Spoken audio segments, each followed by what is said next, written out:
Hi guys, tonight we are standing right at the edge of daylight, watching it thin and fade as if someone is slowly turning down a dimmer switch on the world itself. You are still outside, and the last warmth of the sun lingers weakly on your skin, but you can already feel it slipping away. The sky doesn't go dark all at once. It hesitates. Blue deepens into grey, grey into something heavier, and then almost without ceremony night settles in. No bulbs flicker on. No streetlights hum to life. Darkness simply arrives. Full and final. You probably won't survive this. At least, not comfortably. Because once the sun disappears in the Middle Ages, it takes with it far more than light. It steals time, safety, productivity, and certainty. Night is not a pause button. It is a condition you must endure. So, before you get comfortable, take a moment to like the video and subscribe, but only if you genuinely enjoy what I do here. And while you're here, tell me where you're listening from and what time it is for you right now. Now, dim the lights, and let yourself step fully into this world where night is not decorative or cozy, but absolute. You begin to understand quickly that medieval evenings are short by design. People move faster now. Footsteps pick up. Voices sharpen with urgency. Animals are herded closer. Doors are checked twice. This isn't panic, it's routine. A mainstream historical reality is that most medieval people structured their entire day around available daylight. Not clocks. Work stretched and shrank with the seasons, but nightfall was always non-negotiable. You feel it in your body before you fully register it in your mind. Sight weakens first. Colors flatten. Faces blur. Peripheral vision becomes unreliable. You realize how much modern life depends on light without ever asking permission. Here, light is a resource, not a guarantee. Somewhere nearby, a dog barks, then goes quiet. Chickens have already settled, their murmuring replaced by an odd stillness. The air itself seems to thicken.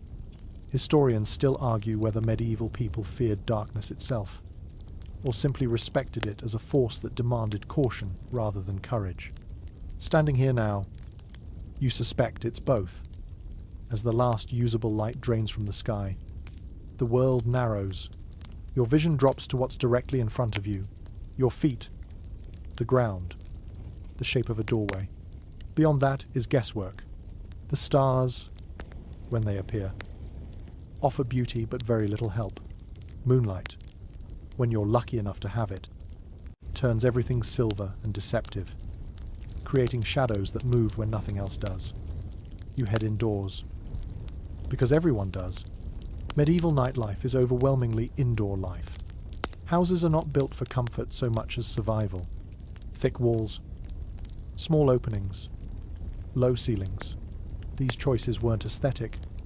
They were defensive against cold, against wind, against the darkness itself. A quirky but well-documented tidbit is that many medieval windows were intentionally narrow slits, not just for defense against attack, but to minimize heat loss and control smoke movement once fires were lit. Inside, the transition is jarring. Outdoors was dim. Indoors is something else entirely. Without fire. The interior is a pocket of near-total blackness. Your eyes strain, searching for edges, for shapes, for reassurance that the room still exists.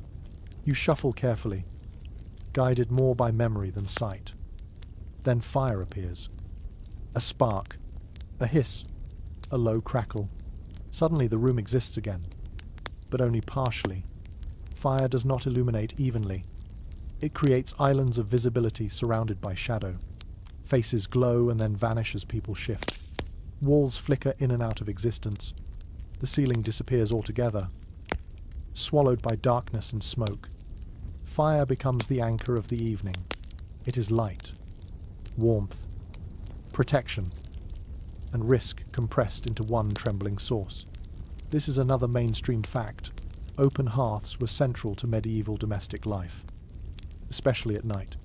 But what textbooks rarely convey is how mentally exhausting it is to rely on a single flame for so many needs at once. You feel your shoulders drop slightly as warmth reaches you. The day's tension loosens. Yet at the same time, you can't stop watching the fire. Everyone watches it. Sparks jump. Embers shift. A single mistake could turn this refuge into a death trap. Fire gives. But it also threatens. As people settle around the hearth, conversation softens. Night changes voices. There's less shouting now. More murmuring.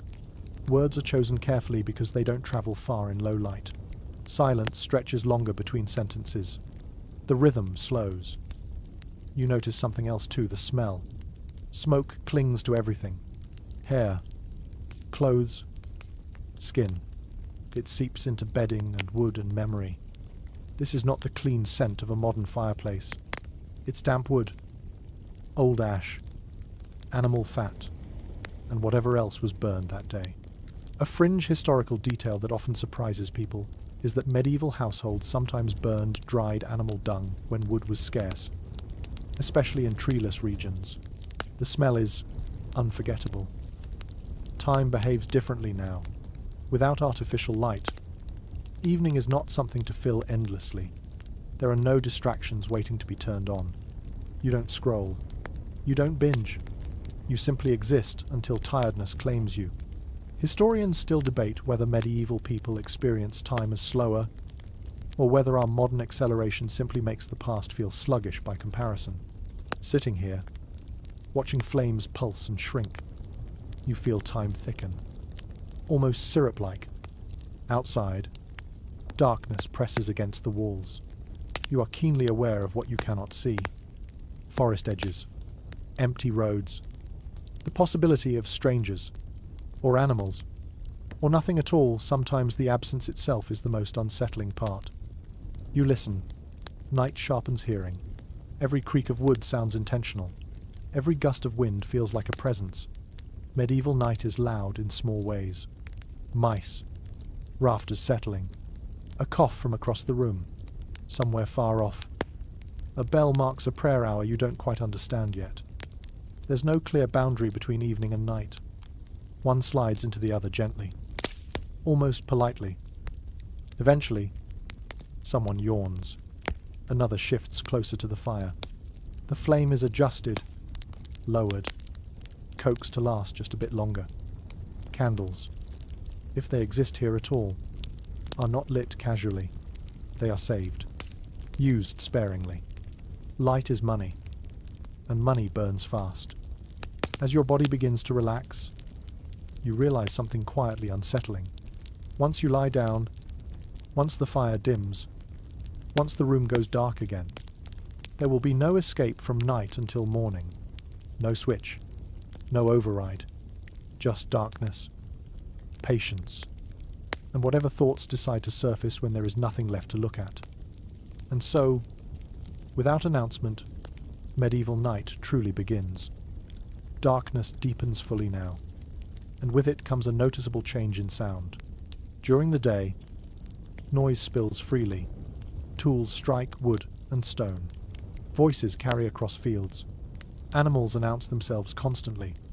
At night, all of that contracts. Sound no longer spreads outward. It sinks inward. You become aware not of what is loud, but of what is missing. The village exhales. That is the best way to describe it. Doors close. Shutters are pulled tight. The last conversations taper off into murmurs. What remains is not silence. Exactly. But a careful quiet. You hear wind moving through uneven roof thatch. You hear the distant cough of someone who did not quite beat the cold. You hear your own breathing more clearly than you would like. A well-established historical fact is that medieval communities actively discouraged noise after nightfall, not out of courtesy, but necessity. Sound attracted attention. Attention invited trouble. Without light, you cannot easily tell whether a noise is harmless or dangerous. So the safest rule is to create as little noise as possible yourself. Quiet becomes a form of protection. You feel this discipline settling into your posture. Movements grow deliberate. Footsteps are placed carefully. Even the fire is treated with respect, coaxed rather than fed aggressively. Flames snap too loudly when they are overworked. Outside, the night does not feel empty. It feels occupied. The darkness seems to listen. You realize that much of medieval fear of night was not fear of monsters, but fear of not knowing who or what was nearby. Roads after dark belong to uncertainty. A single traveller could be a pilgrim, a messenger, a thief, or something worse. Historians still argue whether crime truly increased at night in medieval settlements, or whether people simply perceived it as more dangerous because of reduced visibility. Sitting here, you suspect perception alone would be enough. Animals behave differently now.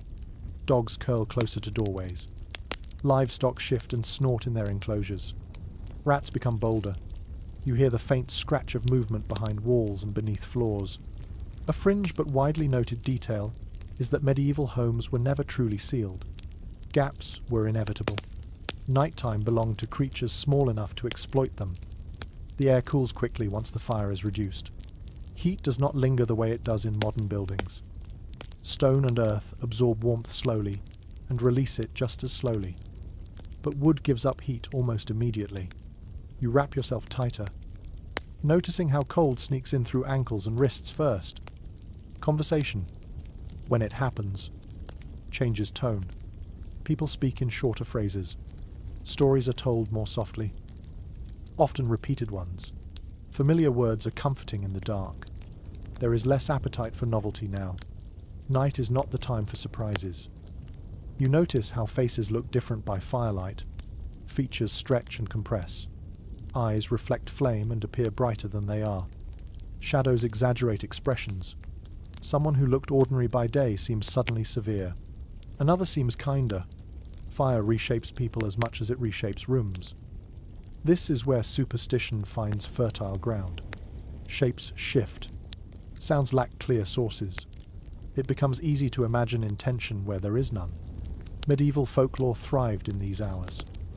Not because people were foolish, but because their sensory information was incomplete. When you cannot see clearly, the mind fills gaps aggressively. There is a scholarly debate about whether medieval people truly believed in every spirit and omen recorded in folklore, or whether such stories functioned more as explanations for anxiety and danger. In this half-light, belief feels less like a choice and more like a natural response to uncertainty. You hear a bell in the distance. Not loud, but steady. It marks a religious hour. Time at night is measured differently. Without clocks, without light. The community relies on sound.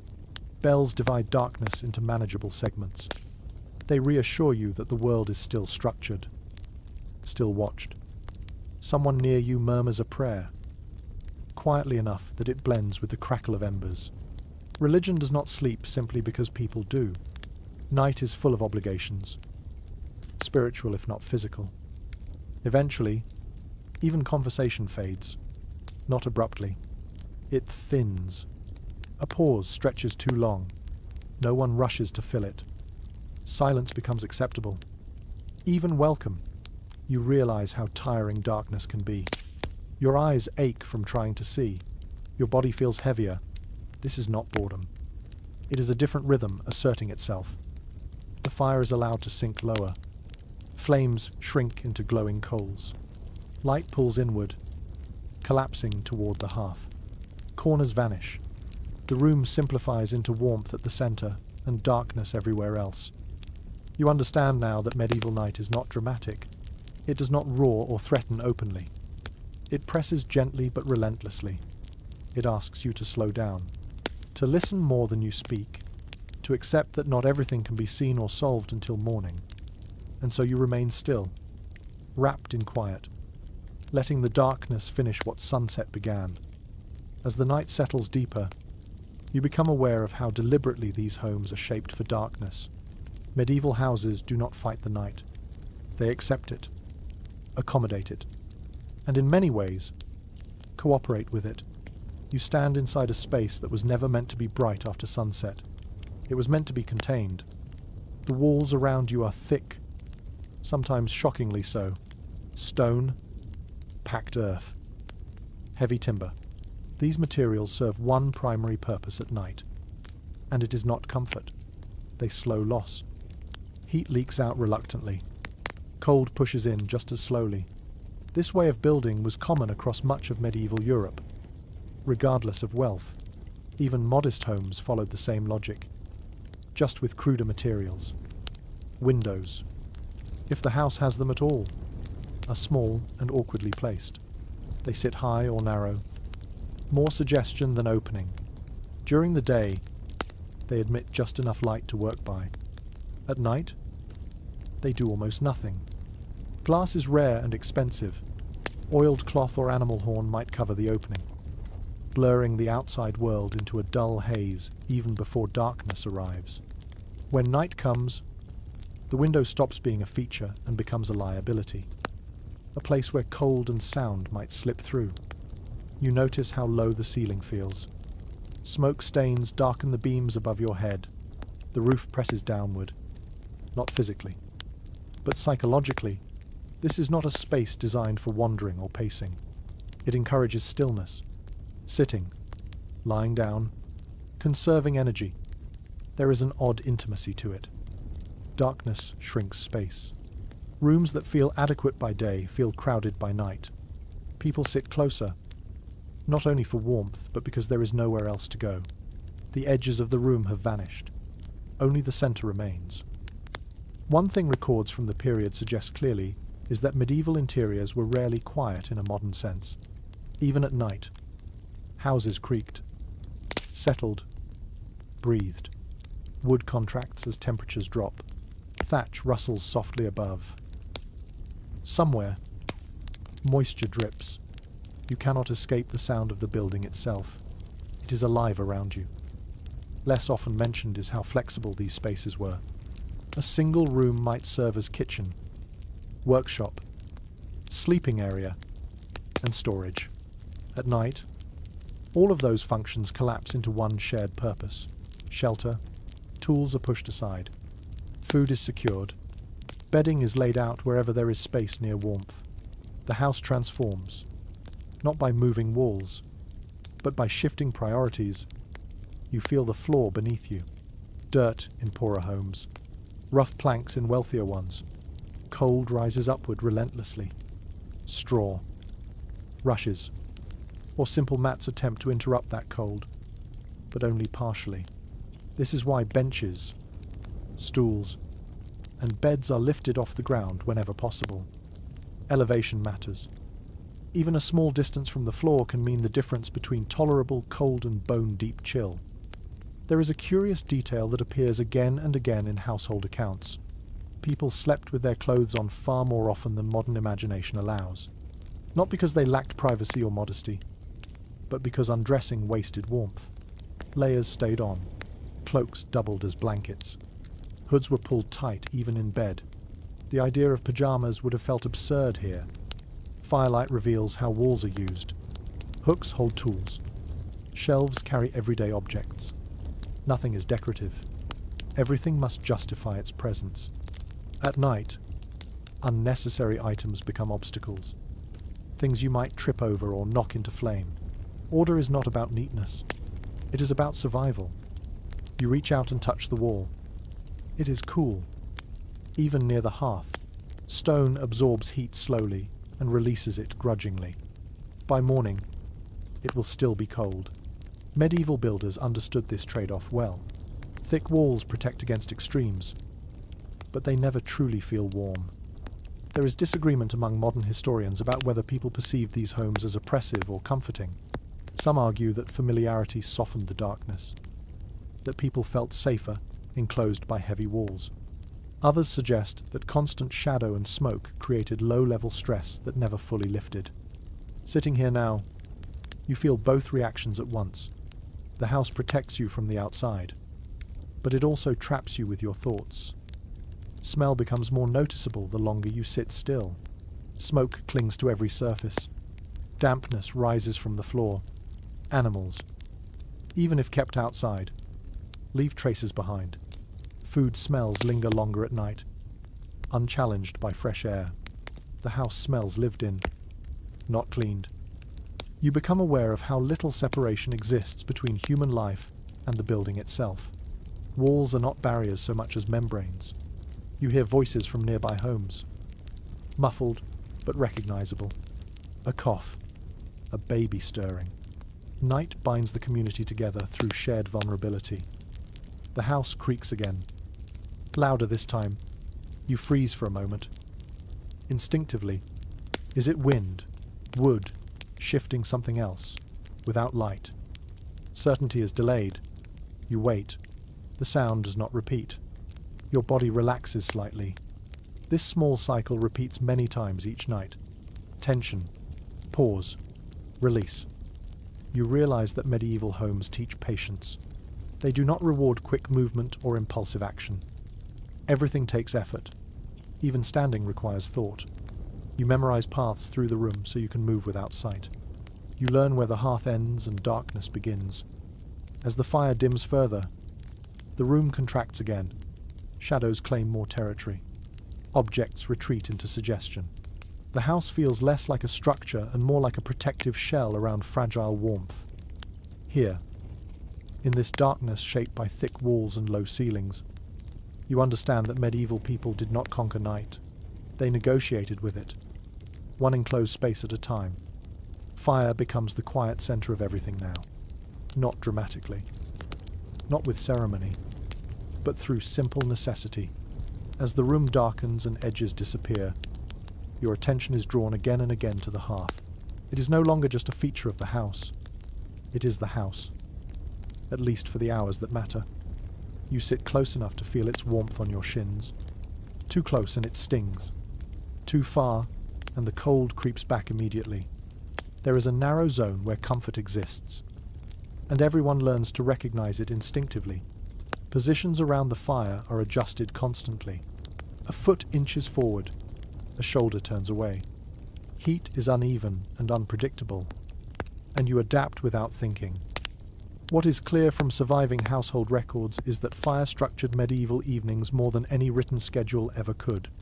When the fire was strong, people stayed awake. When it weakened, bodies began to surrender to sleep. Flame-controlled time. The fire itself is never left unattended. Someone always watches it, even if only half-consciously. Eyes drift toward it again and again. Embers are nudged. A log is repositioned. Sparks are discouraged. Fire gives life, but it also demands supervision. One careless moment could mean disaster, especially in homes packed tightly together. There is an odd intimacy in this shared vigilance. Everyone depends on the same flame. Children are warned away from it. Older hands tend it. Knowledge passes quietly, learned through repetition rather than instruction. You do not need to be told how dangerous fire is. You can feel it. Smoke curls upward, slow and persistent. It does not rise cleanly. It hesitates, spreads, then finds its way out through a hole in the roof or a crude chimney if one exists. Many homes do not have proper chimneys at all. Smoke simply fills the upper space of the room before escaping gradually. Eyes water, throats itch. This discomfort is so normal that it barely registers. A lesser-known detail emerges from medical writings of the time. Chronic smoke exposure was so common that it shaped medieval health in subtle ways. Persistent coughs, irritated eyes, and shortened breath were accepted parts of life, not ailments to be solved. Night, with its longer hours by the fire, made these effects more noticeable. The firelight plays tricks. Faces glow amber, then fade. Hands seem larger, then smaller. Shadows stretch and collapse as flames shift. You understand how stories grow in this environment. The fire animates everything. A still object appears to move. A moving object seems alive. There is disagreement among historians about how much storytelling actually happened around the hearth on ordinary nights. Some argue that evenings were filled with tales, songs, and shared memory. Others suggest fatigue limited conversation more often than imagination. Sitting here, you sense that both are true. depending on the night, the season, and the people present. Tonight feels quieter. The day has taken its toll. Words come slowly. Someone begins a familiar story, then abandons it halfway through. No one presses them to continue. Silence settles again, punctuated by the gentle pop of burning wood. Fire also dictates smell. Resin from logs, old ash, grease from cooking earlier in the day. These scents layer over one another and sink into fabric and hair. They are not unpleasant, just constant. Even sleep will not fully escape them. You notice how tools gather near the hearth at night. Pots are stacked closer. Water is kept within reach. Anything needed quickly is placed where light exists. The rest of the room becomes irrelevant. Darkness claims it entirely. There is a quiet calculation happening now. How long should the fire last?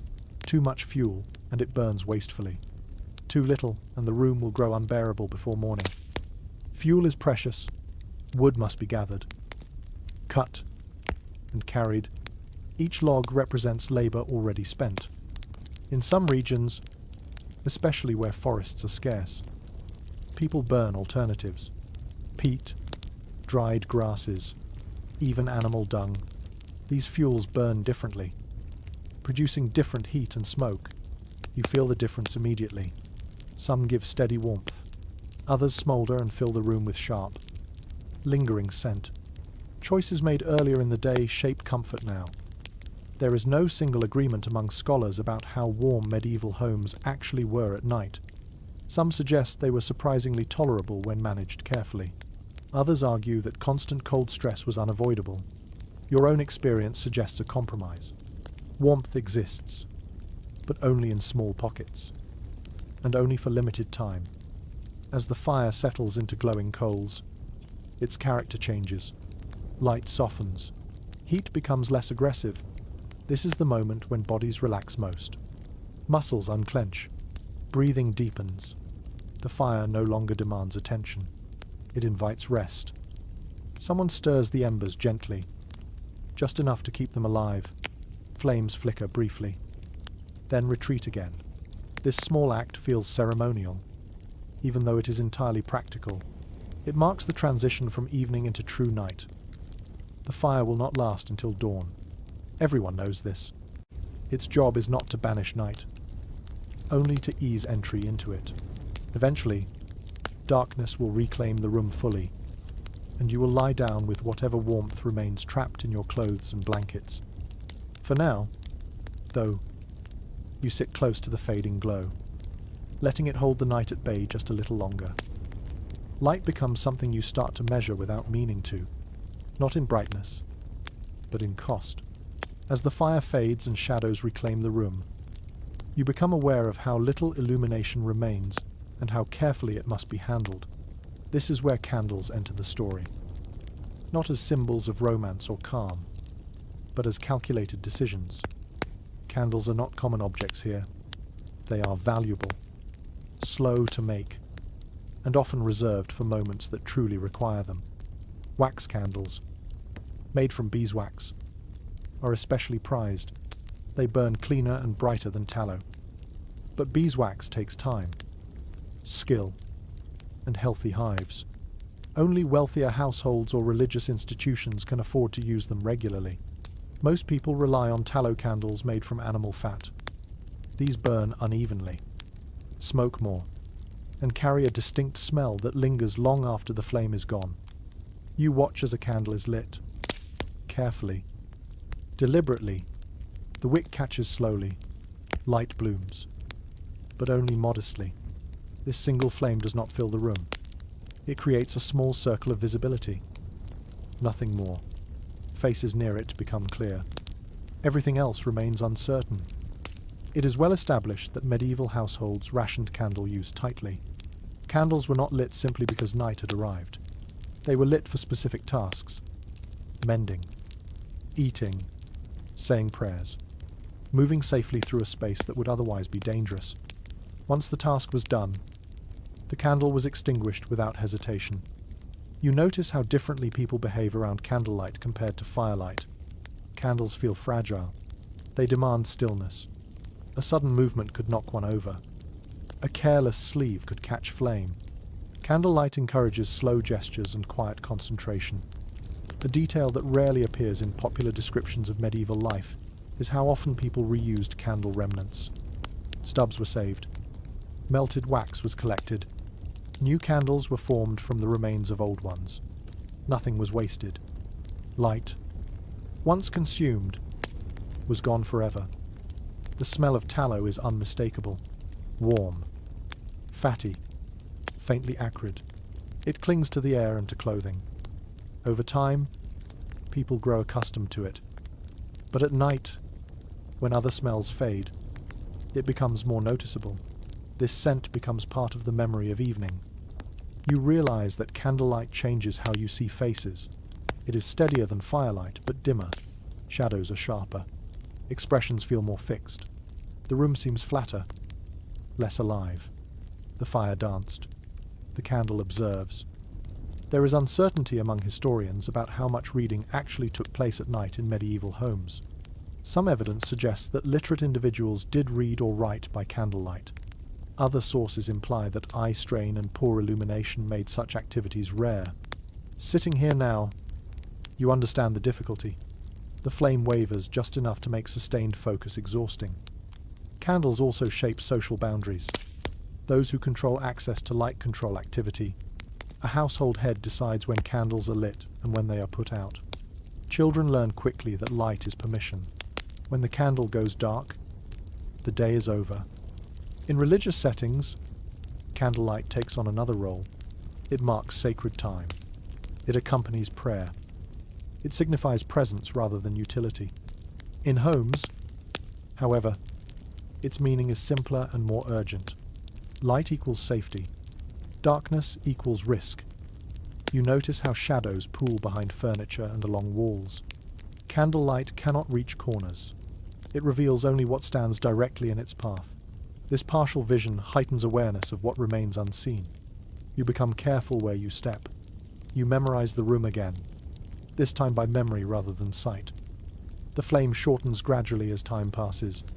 Wax drips slowly, forming hardened shapes at the base. Each drip feels like a reminder that light is being spent. No one mentions it, but everyone sees it.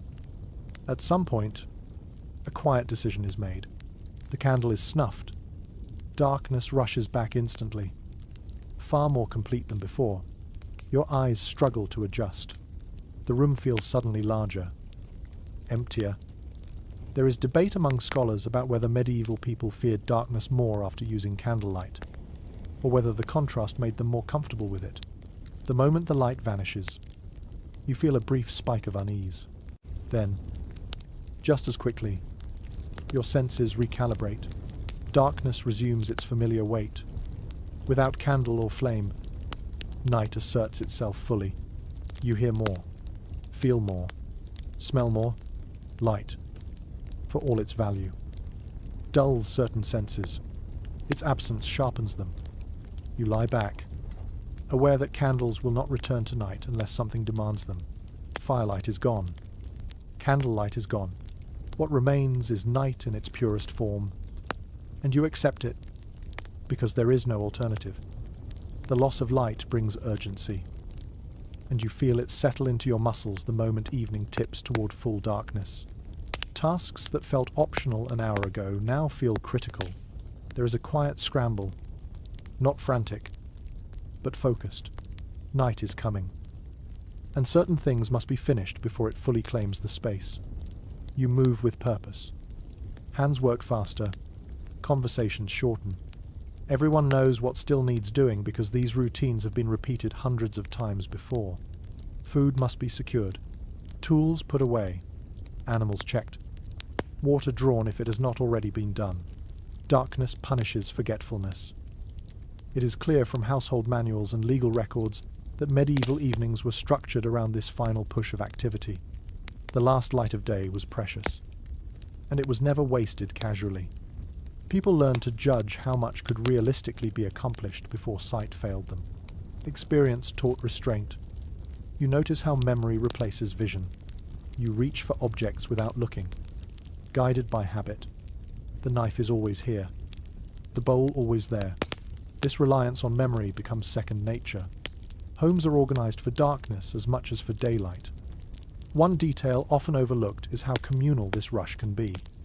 In smaller households, everyone participates. Children carry kindling. Older hands check doors. In larger homes, tasks are divided more formally, but the shared awareness remains. Nightfall is a collective deadline. There is also a sense of calculation. Some chores are abandoned deliberately. Mending can wait. Cleaning can wait. Anything that risks injury without sufficient light is postponed until morning. This judgment keeps people alive. You feel the tension in your body ease slightly as each task is completed. A latch clicks into place. A pot is covered. A door is barred. These small sounds bring relief. They signal readiness. There is an open question among historians about how stressful this daily transition truly felt. Some argue that it created constant low-level anxiety. Others suggest that routine transformed urgency into comfort. Standing here now, you sense that repetition has softened the edge. The rush exists, but it is familiar. Outside, darkness deepens rapidly. Colors drain away completely. What remains is shape and movement, both unreliable. You resist the urge to look too long into it. Night beyond the threshold feels vast. Inside, the final adjustments continue. Bedding is arranged near the warmest part of the room. Extra layers are set aside within reach. Footwear is placed carefully, so it can be found again in the morning.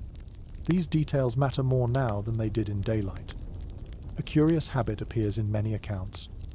People often ate their final meal earlier than modern expectations would suggest, precisely to avoid handling knives and hot food in poor light. When evening meals did happen late, they were simple, requiring minimal preparation. Smell shifts again as activity increases briefly. Food, straw, damp wool, everything mingles. These scents will linger through the night, trapped by closed doors and still air. You sense the rhythm slowing again. The rush cannot last. Energy is finite, especially after a full day of labor. As tasks conclude, bodies settle, shoulders drop, breathing evens out. The fire is adjusted one last time, not to brighten the room, but to ensure it will not flare unexpectedly. Safety takes precedence over comfort. Someone spreads embers thinly. Someone else checks that sparks cannot escape. You notice how people avoid moving unnecessarily now. Every step carries risk. A stumble, a misplaced hand. Injury at night is far more dangerous than injury by day. Help is slower. Visibility is limited. Pain feels sharper when you cannot see its source. There is a lingering awareness of unfinished things. Something might have been forgotten. A tool left out. A door not fully secured. But second-guessing wastes energy. Once darkness fully settles, the day is considered done. There is disagreement among scholars about how often people broke these rules, choosing to work late despite the risks. Some evidence suggests necessity sometimes forced it. Other sources emphasize strong cultural norms against nighttime labor. Your own instincts lean toward caution. Darkness feels like a boundary, not an invitation. As the final traces of activity fade, the house enters a different state. It feels less like a workplace and more like a refuge. The noise level drops. Movements become rare. Night has been acknowledged. You lie down, aware that the day has ended not with ceremony, but with acceptance. There is comfort in that. Tomorrow will bring light again. For now, rest is the priority, and so the rush gives way to stillness, and the night settles fully into place. With work finished and movement slowed, your attention turns inward. Darkness has a way of doing that. When there is little to see and even less to do, the mind fills the space on its own. Night in the Middle Ages is not just a physical condition, it is a mental one. You sit still, listening. Every small sound feels amplified now that there are fewer distractions. A board creaks. Something shifts outside. Wind presses against the walls and then pulls away again. Each noise asks the same quiet question. Is this normal, or is it something else? This is where belief takes root most easily, not because people lack reason, but because reason works best with information, and information is scarce in the dark. Many medieval stories about spirits, wandering souls, and unseen forces are rooted in nighttime experience. The world feels less predictable when you cannot see it. Written sermons and moral texts from the period make it clear that night was often framed as a vulnerable time for the soul. Darkness was associated with temptation, fear, and disorder. This idea shaped behavior as much as theology. People were encouraged to remain indoors, to pray, to keep their thoughts guarded as carefully as their doors. You feel that caution settle over the room. Conversation, when it happens, stays close to familiar ground. There is less laughter now, less playful argument. Night is not the time for challenging ideas. It is the time for reassurance.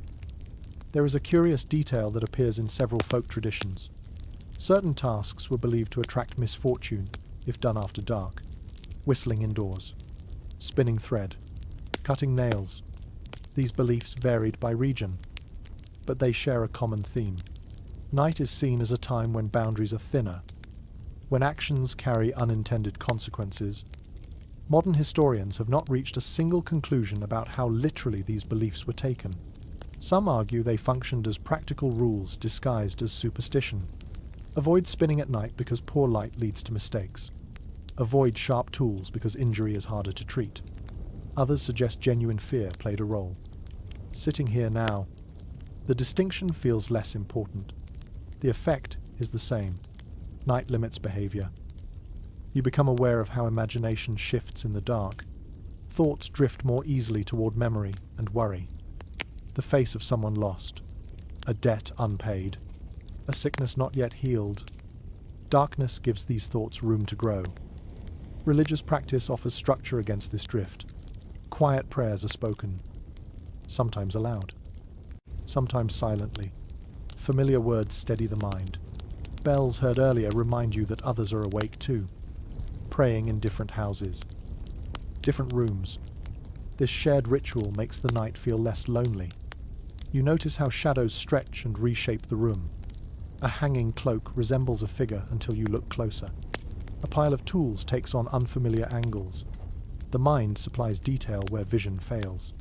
This is not fear, exactly, but heightened alertness. There is evidence from legal records that nighttime accusations often involved things seen or heard, but not clearly identified. A noise, a shape, a movement at the edge of sight. Night blurs certainty, and blurred certainty invites suspicion. You shift your position slightly, seeking comfort. The act feels deliberate, almost cautious. Even rest requires awareness. You do not stretch fully. You do not move suddenly. The body learns restraint. Outside, the night continues its quiet work. Owls call. Insects move through grass. Animals that hid during the day now claim their hours. You share this darkness with them, whether you want to or not. There is debate among scholars about whether medieval people slept more soundly or more lightly than modern ones. Some suggest exhaustion led to deep rest. Others argue that constant alertness prevented full relaxation. Your own experience suggests something in between. Sleep comes, but it is easily disturbed. As thoughts slow, you become aware of your own breathing. It sounds louder in the stillness. You listen to it the way you might listen to the fire earlier, as something essential that must be maintained. You think about the morning, about light returning, about the bell that will announce it. This anticipation brings comfort. Night feels less oppressive when it is framed as temporary. Gradually, imagination loosens its grip. Thoughts lose their sharp edges. Sounds blend together. The room fades again into simple sensation. Warmth, pressure, weight. The darkness remains, but it no longer presses so hard. You have adjusted. Night has done what it always does. It has narrowed the world until rest becomes the most reasonable response. And so you let go, trusting the walls, the routines, and the coming dawn to hold you until light returns. Sleep does not arrive all at once. It never really does here. Instead, it drifts in gradually, like fog creeping across a field. You lie still, eyes closed, but awareness lingers. The room has not disappeared just because your eyes are shut. You can still sense the shapes of people nearby, the faint warmth where bodies rest close together, the slow settling of the house around you. This way of sleeping feels different from what you know. It is lighter, more fragmented. You drift off, then surface again without alarm. This pattern repeats, and it does not feel unusual. For medieval people, this rhythm is familiar. Night is not a single, uninterrupted block of rest.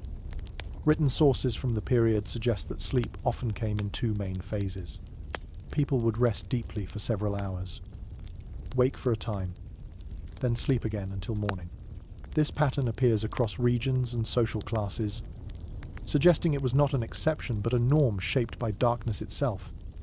You find yourself waking naturally after some time, not startled, not anxious, simply awake. The fire is long gone now. The room is dark, but your eyes adjust more quickly than before. You can make out vague outlines. The sense of night has changed. It feels quieter, deeper. Others are awake too. You hear a shift of straw, a quiet cough. Someone murmurs softly, perhaps a prayer, perhaps just words spoken to fill the space. This waking interval is not considered insomnia. It is expected. There is evidence from devotional texts that this middle stretch of the night was often used for reflection or prayer. With fewer distractions and no pressure to work, the mind turns inward. Night encourages contemplation whether you ask for it or not. You notice how calm this moment feels. The earlier edge of uncertainty has dulled. Darkness feels less threatening now that you have spent hours inside it. The mind adapts. Some people rise briefly. They tend to the fire if embers remain. They step outside to relieve themselves. They check animals or secure doors again. These movements are slow and careful, guided by memory more than sight. There is disagreement among modern scholars about how widespread these midnight activities truly were. Some argue they were limited to certain households or regions. Others believe they were common enough to shape language and habit. Sitting here now, it feels natural rather than unusual. You listen to the night beyond the walls. It sounds different than it did earlier. Fewer sudden noises, more steady ones. Wind, distant animals. The world outside seems to have settled into its own rhythm. This pause between sleeps offers a strange clarity. Thoughts feel less cluttered. Problems that seemed heavy earlier now feel distant. You consider the day ahead, but without urgency. Morning will come when it comes. You notice how your body feels. Muscles loosened by rest, breathing slow and steady. Cold still present, but manageable. You pull your cloak tighter without fully waking. A rarely discussed detail appears in some household accounts. Couples often use this waking time to talk quietly or to share intimacy. Night offered privacy of a different kind. Not solitude, but separation from the demands of daylight. Eventually, drowsiness returns. Not suddenly, but gently, eyelids grow heavy again. The mind releases its hold. You settle back into sleep, deeper this time. Dreams come more easily now. They are shaped by darkness and by the stories you have heard all your life. Forests, shadows, bells, familiar fears and comforts weave together. Night feeds imagination even as the body rests. There is uncertainty about how people interpreted these dreams. Some believed they carried meaning or warnings. Others treated them as passing images. In either case, dreams felt closer to waking life than they often do now. Without bright mornings and artificial light, the boundary between sleep and waking was softer. You stir once more before dawn, not fully awake, just aware. The room feels different again, cooler, still. Night is thinning. Somewhere far off, a bell rings. It is faint, but recognizable. This sound does not announce light yet, but it promises it. The night is loosening its grip. You rest in that knowledge. Darkness has not defeated you. It has simply shared itself with you, hour by hour, breath by breath. Soon, morning will arrive. Not abruptly, not dramatically, but steadily, as it always does. And you drift, waiting for it. Cold makes itself known long before dawn. It does not rush in or announce itself loudly. It creeps. You feel it first at the edges of your body, where warmth escapes most easily. Fingers, toes, the tip of your nose. Even in sleep, the body notices these changes and responds without waking fully. The room feels different now. The air is heavier, denser, as if it has settled during the long hours of darkness. Whatever heat the fire once offered has long since been absorbed by walls and floor, leaving behind only memory. Stone and earth give nothing back willingly. You shift slightly, instinctively drawing your limbs closer to your center. This movement happens without thought. Medieval knights teach the body efficiency. Every unnecessary motion wastes heat. Curling inward becomes second nature. It is clear from surviving accounts that nighttime cold was one of the most persistent challenges of everyday life. Even in regions with milder climates, temperatures dropped sharply after sunset. Without insulation in the modern sense, people relied on layering, shared warmth, and sheer endurance. You feel the bedding beneath you. Straw, wool, rough fabric that scratches slightly but traps air. Blankets are heavy. Not soft. Their weight is intentional. It presses warmth inward and limits movement. Comfort here is functional rather than indulgent. A detail that surprises many people appears repeatedly in estate inventories. Multiple people often shared a single bed, not only couples or families, but servants, apprentices, even travelers. Privacy mattered less than survival. Bodies close together created heat more reliably than any blanket. You are aware of others near you. The sound of breathing, a quiet shift, a sigh. These signals are reassuring. Warmth is shared, but so is vulnerability. No one sleeps entirely alone unless they must. There is disagreement among historians about how well medieval people adapted physiologically to cold. Some suggest that constant exposure hardened the body over time. Others argue that chronic cold stress took a heavy toll on health. Lying here now, you feel both possibilities. The body adapts, but it never fully forgets discomfort. Your breath fogs faintly in the air when you exhale deeply. This is not unusual. Many accounts describe visible breath indoors during winter nights. The house shelters you from wind and snow, but it cannot defeat temperature entirely. You pull your cloak tighter, tucking it beneath your chin. Clothing is not removed for sleep unless absolutely necessary. Every layer counts. Shoes may stay on. Hats are pulled low. The idea of undressing before bed would feel wasteful here. Cold sharpens certain sensations while dulling others. You feel pressure and weight clearly. Texture matters more than temperature. Rough wool, smooth wood, the faint prick of straw through fabric. These sensations ground you in the present. Outside, the night continues to cool. Frost may be forming. Dew settles and freezes quietly. By morning, the ground will be stiff and unyielding. The body senses this change even without seeing it. There is a curious note in some monastic writings about cold being spiritually useful. Discomfort kept the mind alert, prevented indulgence, encouraged humility. Whether or not this belief was widespread, it reflects a broader acceptance. Cold was not an enemy to be conquered, only a condition to be managed. You find a position that balances warmth and circulation. Too tight and limbs ache, too loose and heat escapes. This balance is learned slowly, night after night. Sleep comes and goes lightly now. Cold interrupts deeper rest, pulling you briefly toward awareness before releasing you again. This pattern feels familiar. It does not cause panic. It simply is. Some people wake fully and add another layer. Others press closer to those beside them. These adjustments happen quietly, with minimal disruption. Everyone understands the need. There is no single agreement among scholars about how much sleep medieval people actually lost to cold. Some nights were harsher than others. Seasons mattered. Weather mattered. Resources mattered. You suspect that sleep was less about duration and more about persistence. Rest came in fragments. But it came. You listened to the sounds of the house responding to temperature. Wood contracts with a sharp creak. Thatched roofs rustle faintly. These noises are familiar enough not to alarm you. They are part of the house settling into night. Your thoughts slow again. Cold narrows focus. It discourages wandering imagination. The mind turns practical. Then quiet. Staying warm becomes the only goal worth considering. Eventually, the body finds a rhythm that works. Breathing steadies. Muscles relax as much as they can.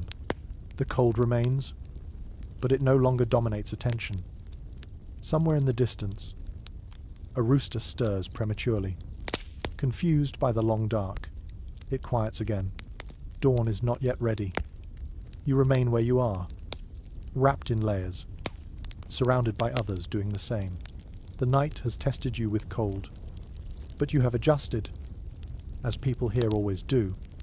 Morning will bring movement and warmth of a different kind. For now, endurance is enough, and so you rest, waiting for light, letting the cold pass through without resistance. Warmth, when it exists at all, is shared. You understand this fully now as bodies settle closer together in the dark. Space becomes a resource like light or fuel. No one wastes it. Beds are not wide. Private platforms meant for a single sleeper. They are narrow constructions built to hold warmth in, not to spread bodies out.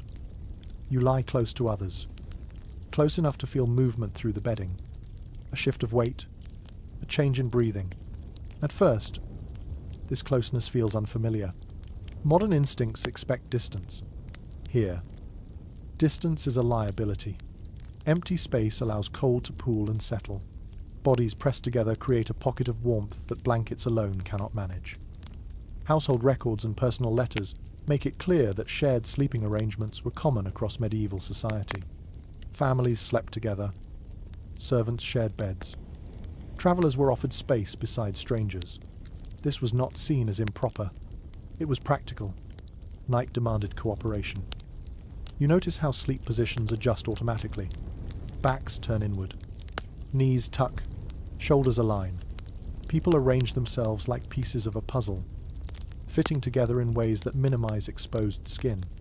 This choreography is unspoken but well practiced. Privacy, as you understand it, does not exist here in the same way. Curtains or screens might separate beds in wealthier homes. But even then, warmth takes priority. In humbler dwellings, there is no barrier at all. Night erases social boundaries as effectively as it erases light. A detail that surprises many modern readers appears repeatedly in legal and moral texts. Shared beds were not automatically associated with intimacy. Sleeping beside someone did not imply anything beyond necessity. The culture understood the difference between closeness for survival and closeness by choice. You feel the steady rise and fall of another person's breath. It becomes a rhythm you unconsciously match. Breathing sinks. Bodies settle. Heat builds slowly, then holds. The cold retreats just enough to be tolerable. There is discussion among historians about whether this constant closeness strengthened social bonds or simply reflected hardship. Some suggest that shared sleeping fostered trust and familiarity. Others argue that it left little room for solitude or emotional distance. Lying here now, you feel both effects at once. The presence of others is comforting, but it also leaves you exposed. Smell is unavoidable. Wool, smoke, human warmth. These scents mix and linger. They are not judged. They simply exist. Night removes the option of avoiding them. Children sleep easily in this arrangement. They are used to it from birth. They curl into adults naturally, seeking warmth without hesitation. Adults accommodate them without complaint. Everyone benefits from the extra heat. You become aware of how still everyone tries to remain. Movement disrupts the fragile balance of warmth. A sudden shift lets cold air rush in. People learn to adjust slowly, signaling movement with subtle pressure rather than abrupt motion. Beds themselves are simpler than you might expect. Wooden frames, ropes or boards supporting a mattress stuffed with straw, feathers, or rags. These materials compress over time, forming hollows shaped by repeated use. Each bed remembers its sleepers. In colder months, additional layers are added: cloaks, extra blankets, even spare clothing laid over the top. Everything serves double duty. Nothing is decorative. There is uncertainty among scholars about how restful such crowded sleeping truly was. Some argue that shared beds increase disturbance. Others suggest that mutual warmth improves sleep quality despite interruptions. Your experience suggests that rest comes, but in waves. Light sleep, deeper sleep, waking. Settling again, you feel a hand shift nearby. Careful not to wake you. Someone pulls a blanket higher. Another adjusts position. These movements are quiet, considerate. Night teaches restraint. The house itself seems to respond to this closeness. Sounds soften. Even the creaking of wood feels muted. The room holds its breath along with you. At times, thoughts drift to the vulnerability of this arrangement. If danger came, if fire broke out or strangers forced entry, escape would be slow. Yet fear does not dominate. Familiarity dulls anxiety. This is how things have always been. There is evidence from court records that nighttime disputes sometimes arose from shared sleeping spaces. A misplaced elbow, a stolen blanket, a perceived slight. Close quarters magnify small tensions, but they also resolve them quickly. There is no space to hold grudges in the dark. As hours pass, warmth builds to a steady level. The body relaxes more fully. Muscles loosen. Breathing deepens. The cold recedes into the background. Dreams arrive again. Shaped by closeness, you dream of crowds, of shared journeys, of being surrounded. These images feel less threatening than they might in isolation. Toward morning, bodies begin to shift apart slightly. The worst of the cold has passed. Heat has been conserved. The need for closeness eases. You sense the change without waking fully. Space reappears slowly. The night loosens its grip. Shared warmth has carried you through another stretch of darkness. Not alone. Not entirely comfortable, but alive, rested enough, and ready for what comes next. By now, your senses have adjusted to the night so completely that you almost forget how different it felt when darkness first arrived. What stands out most is not what you see, but what you smell. Night sharpens scent in ways daylight never does. Without wind, without movement. Every odor lingers and layers itself quietly over the last. The house smells lived in. Smoke clings to the air.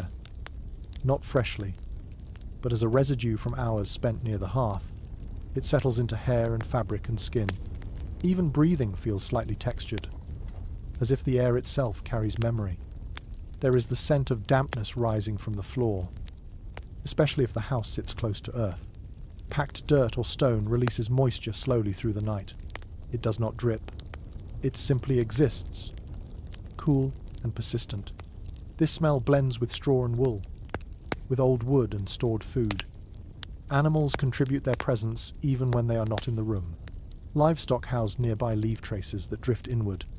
Chickens, goats, cows. Their warmth and waste shape the nighttime atmosphere of entire settlements. Medieval life never fully separates human space from animal space, especially after dark. You notice how quickly you stop reacting to these smells. They become background rather than intrusion.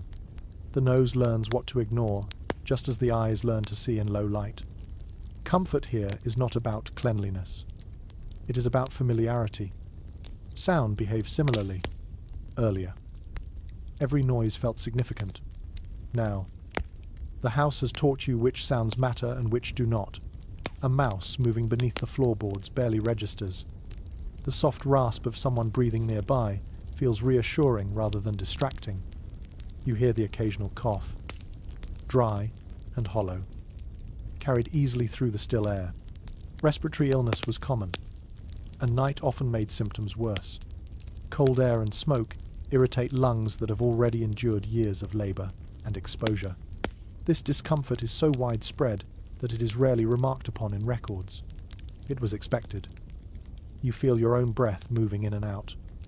Warmer now, that bodies have shared heat for hours. Breathing feels slower, deeper. Each inhale brings familiar scents that anchor you in the present moment. There is a small detail preserved in some household writings that reveals how people tried to manage nighttime air. Bundles of herbs were sometimes hung near sleeping areas, not strong enough to mask smoke or dampness, but enough to add a recognizable note. Lavender, rosemary, thyme. These scents were believed to calm the body and discourage illness. Modern historians do not fully agree on how effective these practices were, but their intention is clear. People sought control where they could find it.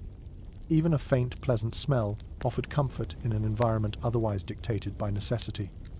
You shift slightly and hear fabric move against straw. The sound is soft, almost soothing. Textures speak at night. Wool brushes against skin. Wood presses into bone. Nothing is padded or cushioned in the modern sense. But the body adapts. There is an awareness of breath beyond your own. Others breathe differently. Some shallow, some heavy. These rhythms overlap and separate like waves. The room feels alive with quiet motion. Occasionally, a deeper sound cuts through. A log shifting in the wall. A gust of wind forcing its way through thatch. These sounds remind you that the house is not sealed. It negotiates constantly with the outside world. You notice how smell and sound replace vision almost entirely now. Your eyes remain closed, but you feel no urge to open them. There is nothing to gain. Darkness has equalized everything. Thoughts slow further. The mind stops cataloguing sensation and begins to drift. Smells blur together. Sounds fade into a steady hum. There is discussion among scholars about whether medieval people experienced nights as longer than we do now. Without clocks, without artificial light. Time stretched differently. Sitting here, wrapped in scent and sound, you feel that stretch. Night does not rush. It expands gently. You become aware of how the body relaxes when it stops expecting interruption. No alarms. No sudden light. Morning will arrive gradually, announced by sound and subtle change rather than shock. The smells around you are no longer distinct. They merge into something singular. Home. Shelter. Safety. Imperfect, but sufficient. A faint chill moves through the room again as the hours pass. Cold returns in cycles, reminding you that nothing here is permanent. Even warmth borrowed from others must be renewed. You breathe in slowly, then out. The air carries everything that happened today. Work, fire, food, people. Night holds it all together. Eventually, even this awareness softens. Sensation fades into background. The room recedes. The body rests more fully. Smell and sound have done their work. They have replaced sight, guiding you gently toward deeper sleep. And so you drift again, wrapped not in silence, but in the quiet presence of a world that never truly stops breathing. Time loses its sharp edges in the dark. You no longer experience it as minutes or hours, but as sensations that rise and fall, without clocks, without glowing faces or ticking hands. Night becomes something you feel rather than measure. Your body takes over the job of keeping track. You sense when rest has been long enough, when it has not, when cold nudges you awake, when warmth lets you sink deeper. These signals replace any need for numbers. Medieval life relies on this internal timing more than any external device. During the day, bells structured time for entire communities. At night, they still matter, but differently. A distant bell might mark a prayer hour, carried softly across fields and rooftops. It does not demand action from you. It reassures you that the world beyond these walls still exists. still moves forward even while you rest. You listen for these sounds without fully waking. The bell fades quickly, swallowed by distance and dark. Its echo lingers longer in the mind than in the air. Inside the house, there are no clear markers of passing time. The fire is gone. Candles are out. Shadows are meaningless. What remains is the slow rhythm of breathing, shared among sleepers. That rhythm becomes the clock. You notice how hunger feels different at night. It does not arrive sharply. It murmurs. Evening meals were eaten earlier, intentionally, to avoid cooking in poor light. By now, hunger is a distant sensation, dulled by sleep and cold. It can wait until morning. Thirst, however, makes itself known more clearly. Dry air, smoke, mouth breathing in sleep, these factors combine quietly. Water may be nearby, but reaching for it requires effort and awareness. Many people choose to wait rather than risk stumbling in the dark. It is recorded in several personal accounts that nighttime thirst was common and often endured until dawn. Comfort was weighed against risk, and risk usually lost. You feel the house respond to temperature changes again. Wood contracts with a soft groan. Thatch shifts overhead. These sounds are familiar enough not to alarm you. They serve as reminders that the building itself experiences night alongside you. There is an interesting observation found in some early medical texts. Physicians noted that the human body behaved differently at night, becoming more sensitive to cold and pain. Whether this was observation or assumption is still discussed. But the experience feels real enough as you lie here, aware of every pressure point and ache. Your body adjusts positions slowly, testing comfort. Too long in one posture brings stiffness. Movement is careful and economical. Each adjustment is followed by stillness, as if the body waits to see whether it has chosen well. Outside, the night deepens further. The air cools another degree. Moisture settles. In winter, frost thickens silently. In warmer seasons, dew gathers on leaves and roofs. These changes go unseen, but they affect the world you will meet in the morning. You think briefly of those who must remain awake through the night. Guards, watchmen, bakers preparing early loaves. Their experience of darkness is different. More alert, more demanding. For most people, however, night is for endurance, not productivity. There is no universal agreement among historians about how often medieval people woke simply because they were uncomfortable. Some argue sleep was frequently broken. Others believe familiarity softened discomfort over time. Your own rest suggests a balance. Sleep is interrupted, but not ruined. The body adapts. You drift in and out again, aware of time stretching and folding. Dreams blur into waking thought. Waking thought drifts back into sleep. There is no firm boundary. At some point, you notice a subtle shift in the quality of darkness. It is still dark, but not as dense. This change is not visual. It is atmospheric. The night feels less heavy, less settled. Dawn is approaching, even if it remains unseen. Birds are quiet for now, but the world feels poised. The long pause before morning has begun. Your body senses it before your mind does. You breathe more deeply, as if preparing for movement. Muscles loosen. The cold feels less intrusive. The hardest part of the night has passed. Time, which felt endless hours ago, now seems to have moved without effort. This is the quiet trick of medieval night. It teaches patience by removing alternatives. You remain still, letting this awareness settle. Morning will arrive when it is ready. You do not need to summon it. For now, you rest in this in-between space, guided by breath and sensation rather than clocks or light. Even in the deepest hours of night, work does not disappear completely. It changes shape. It grows quieter and more selective. But it never vanishes. You become aware of this as subtle movements ripple through the darkness, careful and purposeful. Somewhere nearby, someone rises slowly, testing the floor with bare feet before committing weight. The sound is almost nothing, but in the stillness. It carries. This is not restlessness. It is duty calling softly. Certain tasks cannot wait for daylight. Fires must be checked. Bread must be prepared hours before dawn. Animals must be calmed if they stir. Night work exists because life does not pause simply because the sun has gone. Records from medieval towns make it clear that bakers often worked through the night, especially in larger settlements. Bread needed time. Dough needed rising. Ovens required long heating. Morning loaves depended on nighttime labor. While most people slept, a few kept the rhythm of the day moving forward.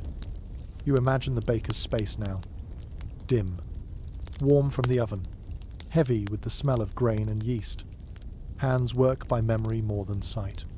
The movements are practiced enough to be trusted in low light. Mistakes here are costly. Flour is precious. Fuel even more so. Watchmen also claim the night as their responsibility. They walk slowly through streets you cannot see, calling out the hours, listening for sounds that do not belong.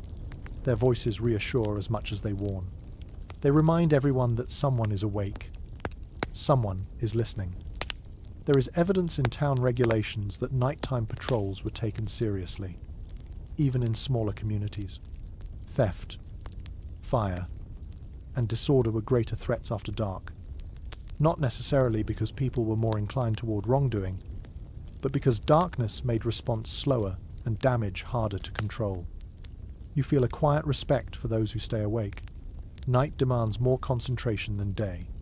Fatigue weighs heavier when light does not support you. Every sound must be evaluated, every shadow considered. Inside homes, smaller tasks continue as well. Someone tends embers to keep them alive until morning. Another checks that doors remain secure. These actions are brief and deliberate. No one lingers awake longer than necessary. A lesser-known detail appears in monastic routines. Monks rose in the night for prayer at set hours. Regardless of weather or season, their sleep was broken by design. Darkness was considered a fitting time for devotion, free from distraction and noise. Modern historians do not fully agree on how disruptive these practices were to health, but the intention is clear. Night was not empty time. It was shaped by obligation and belief. You sense movement again. Closer this time. A figure passes quietly, adjusting a blanket, checking a child's breathing. Care does not sleep simply because bodies do. There is a different quality to work done at night. It feels more intimate, less performative. Actions are taken for necessity alone. There is no audience, no recognition, just completion. You remain still, observing without being seen. The night teaches this skill too, to notice without interfering, to share space without demanding attention. Outside, you hear a distant sound that might be a voice, might be wind. It fades before you can decide. The watchman moves on. The street returns to quiet. There is debate among scholars about whether medieval people resented nighttime obligations or accepted them as inevitable. Some writings suggest frustration. Others reflect calm resignation. Your own feeling leans toward acceptance. This is simply how life is arranged. The person who rose earlier returns to rest. Bedding shifts. Breathing resumes its slow rhythm. The interruption is brief, absorbed easily into the night. Work has happened without spectacle. Nothing looks different now, but something is different. Readiness has been maintained. Risks have been managed. Morning has been prepared for quietly. You feel sleep return more firmly after these small disturbances. The body understands that vigilance has been handled by others. Responsibility has been shared. Darkness remains, but it no longer feels inactive. It feels held together by unseen effort. This knowledge brings a subtle comfort. You settle deeper into rest, aware that even while you sleep, life continues its careful movement through the night. Fire never stops being a concern, even when it is nearly gone. In fact, it may be more worrying then than at any other time. You lie there, aware that the greatest danger in the night does not come from the dark itself, but from what the dark can hide until it is too late. Earlier, fire was comfort. It was warmth, light, reassurance. Now it is risk lingering quietly in the background. A glowing ember can live far longer than expected. A spark can travel without sound. A poorly placed coal can smoulder unnoticed until wood begins to burn from the inside out. This awareness never fully leaves medieval life. Town records, household rules, and local laws all reflect an intense concern with nighttime fires. Entire streets could vanish before dawn if a single hearth was mismanaged. Once darkness fell, the ability to respond quickly dropped sharply. You feel that tension in the way the fire was treated earlier. Logs spread thin, embers checked carefully, ashes smoothed and contained. These actions were not habits. They were safeguards learned through loss. It is known from legal records that many medieval towns enforced curfews not only to reduce crime, but to reduce fire risk. Fewer people moving meant fewer open flames.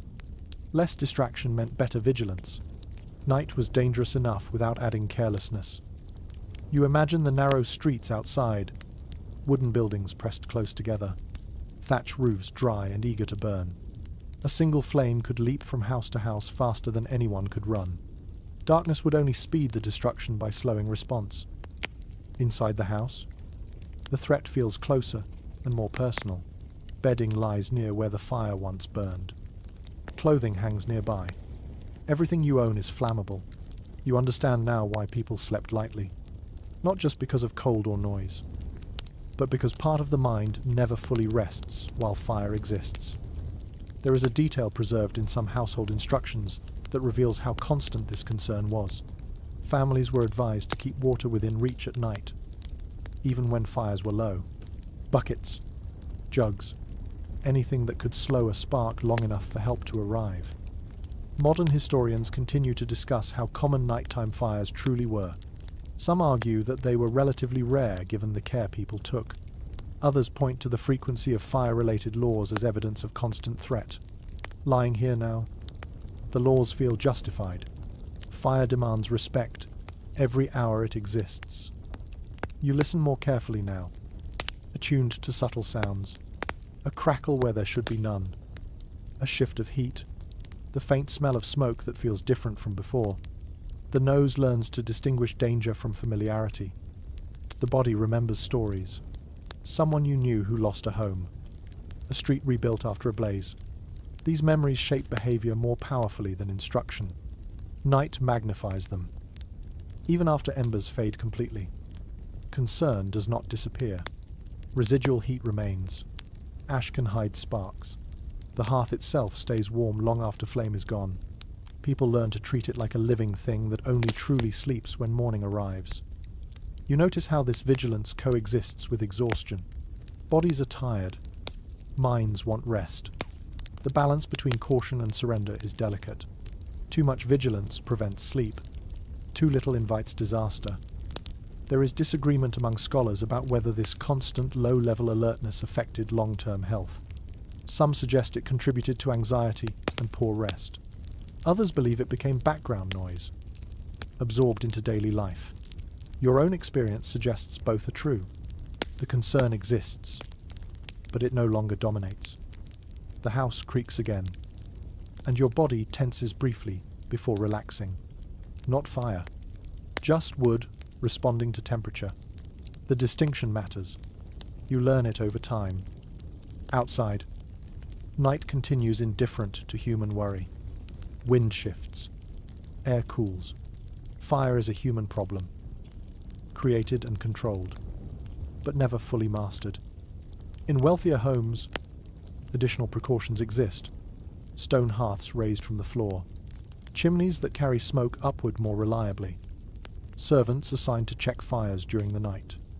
Even so, risk remains. No structure is immune. In humbler homes, caution replaces infrastructure. Attention replaces technology. People learn to read signs early. A smell, a warmth where there should be none. Night sharpens this awareness. You settle again, trusting that the fire has been tamed for now. Trust here is not blind. It is earned through repeated checking and habit. Sleep deepens gradually. The part of your mind that listened for danger retreats slightly, though it never vanishes entirely. It rests with one ear open. As hours pass without incident, confidence grows. The night has passed another test. Fire has remained contained. Shelter holds. This constant negotiation shapes medieval nights profoundly. Darkness alone is manageable. Cold can be endured. But fire demands respect at every moment. You breathe slowly, letting this awareness fade into the background where it belongs. Vigilance has done its work. For now, safety holds. And so you rest again, knowing that when morning comes, fire will return to its role as ally rather than threat, at least for another day. Light is never equal here, and you have known that since the first nightfall. Now, lying awake in the dark, you understand it more clearly. Who has light and who does not shapes everything. Not just comfort, but safety, authority, and opportunity. In poorer homes, night is accepted as it comes. Firelight fades. Candles are rare, and darkness is simply endured. In wealthier households, the experience is different. Not bright, not modern, but controlled. Extra candles, better hearths, thicker walls. These advantages do not erase night, but they soften it.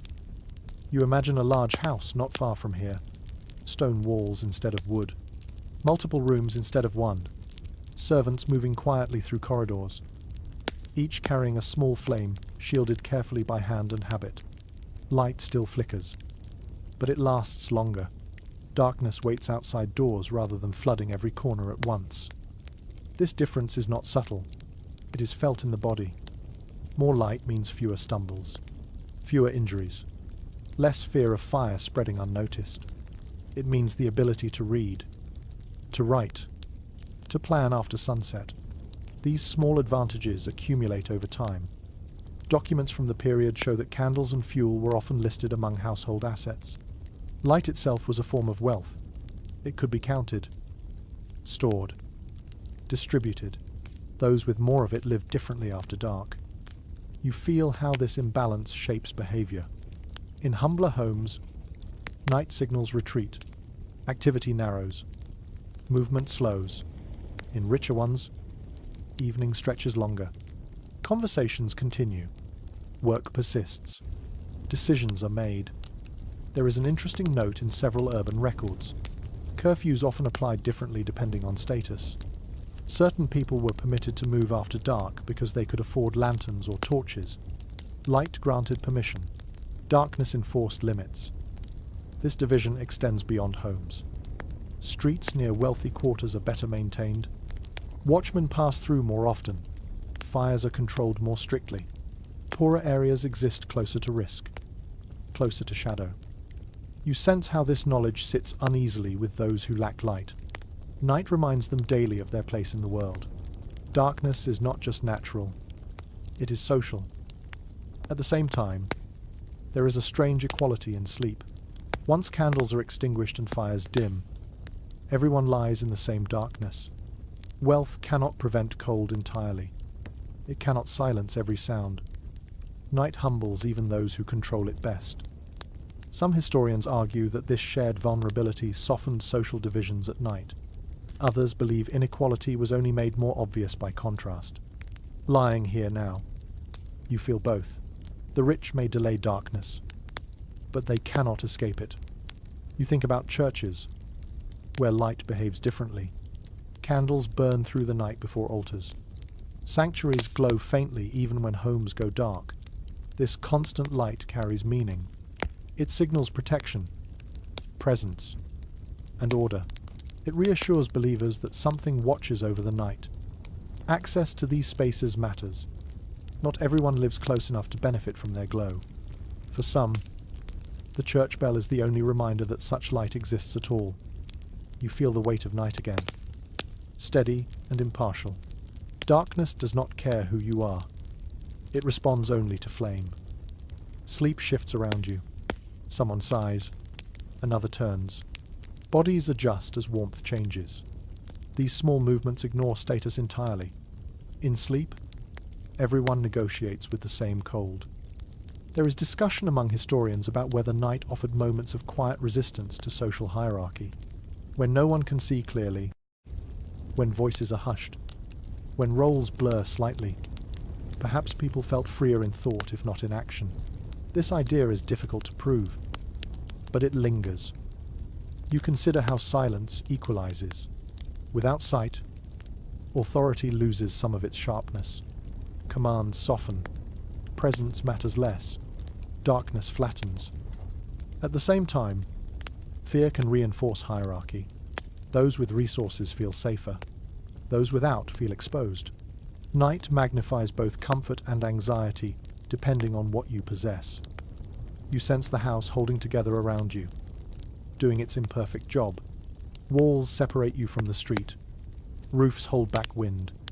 These protections are unevenly distributed across society, but they exist everywhere in some form. Eventually, the thought fades. Night does not encourage long analysis. It encourages rest. The body draws attention back to itself. Breathing, warmth, stillness, light, or the lack of it, has shaped this entire experience. It has dictated movement, work, fear, and rest. It has revealed difference and shared vulnerability in equal measure. As you drift again towards sleep, you accept this imbalance without fully understanding it. Morning will restore clearer lines. For now, night blurs them just enough to allow rest. Darkness settles evenly at last, touching every home, rich or poor, with the same quiet hand. Night inside a castle feels different from night anywhere else. You sense it immediately, even before you understand why. The walls are thicker. The spaces are larger. The silence carries more weight. Darkness does not press in the same way it does in a small house, but it lingers longer, pooling in corners and corridors that stretch beyond the reach of any single flame. You move slowly through stone passageways where sound behaves strangely. Footsteps echo, then vanish. A cough travels farther than expected. Even breathing seems louder here. Castles were built to intimidate and defend. And at night, that purpose becomes more apparent. They feel less like homes and more like watchful bodies holding their breath.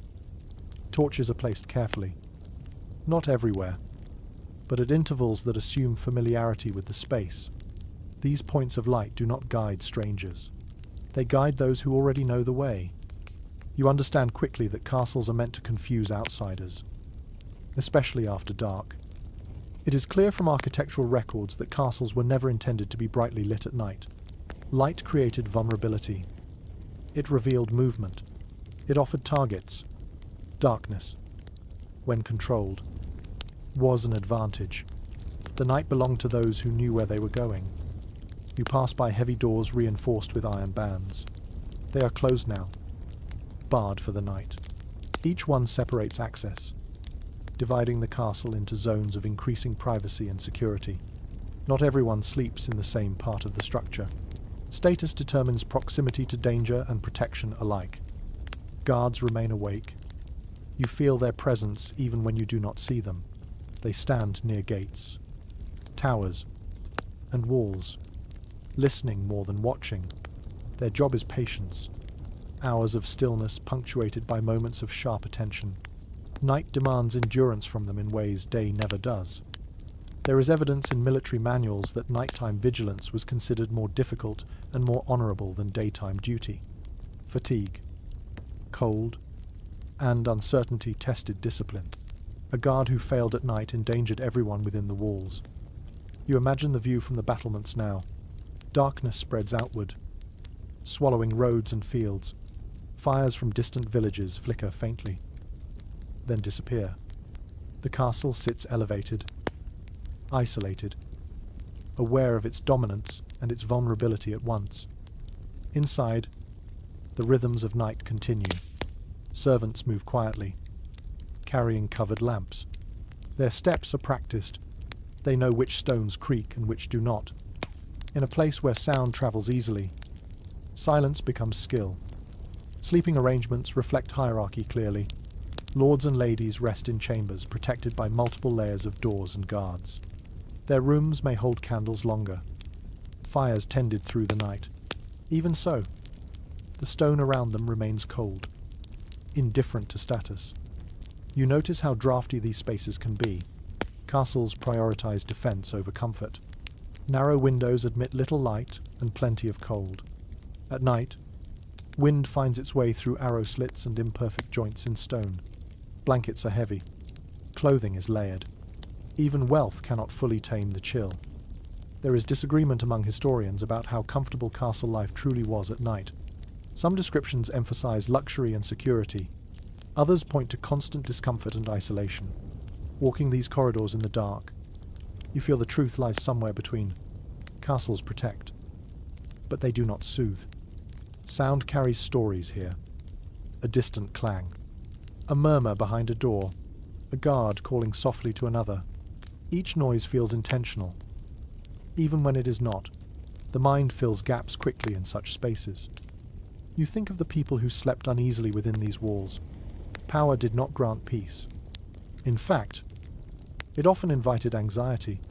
Threats were real. Enemies existed. Night amplified every possibility. Candles are extinguished carefully. No one wants to advertise wakefulness unnecessarily. Fires are reduced to embers. The castle dims, but never fully sleeps. Awareness remains layered and distributed, held by many rather than one. There is a curious note in some chronicles describing how lords paced their chambers at night, unable to rest. Worry travelled with power. Decisions made in daylight echoed loudly after dark. Night stripped away distractions and left only consequence. You feel how the castle holds memory. Stone remembers footsteps. Walls have heard secrets. Darkness brings these impressions closer to the surface. It feels as though the structure itself is listening. Eventually, movement slows further. Even guards shift less frequently. The deepest hours of night approach.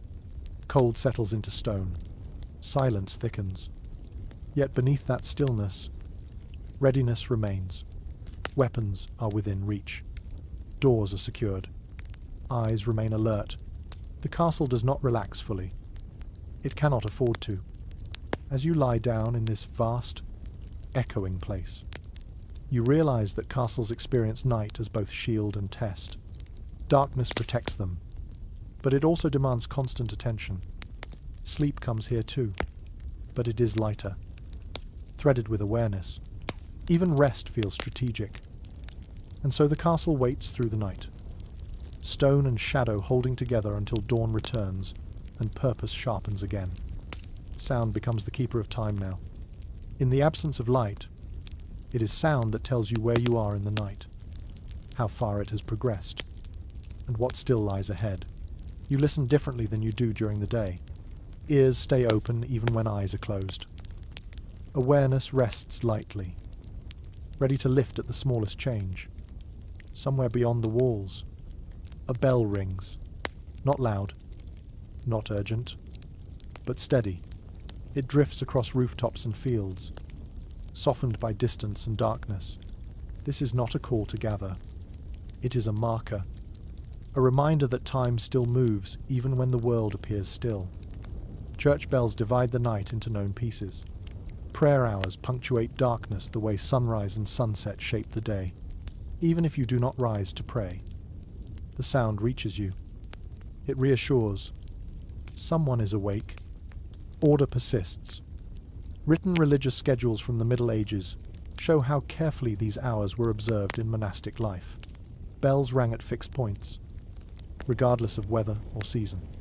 Monks rose from sleep to chant prayers in cold stone chapels, their voices filling spaces that otherwise belonged entirely to night. You imagine that sound now, soft at first, then layered as more voices join. Latin words rise and fall, carried by breath made visible in the cold air. These prayers do not chase away darkness. They exist within it. For those outside monasteries, bells still matter. They tell farmers, townspeople, and travellers that the night is progressing normally. No emergency, no alarm, just time unfolding as expected. You notice how your body responds to these sounds even when you are half asleep. A bell rings, and something in you registers it. Not consciously, more like recognition. The night has turned another page. Other sounds carry meaning too.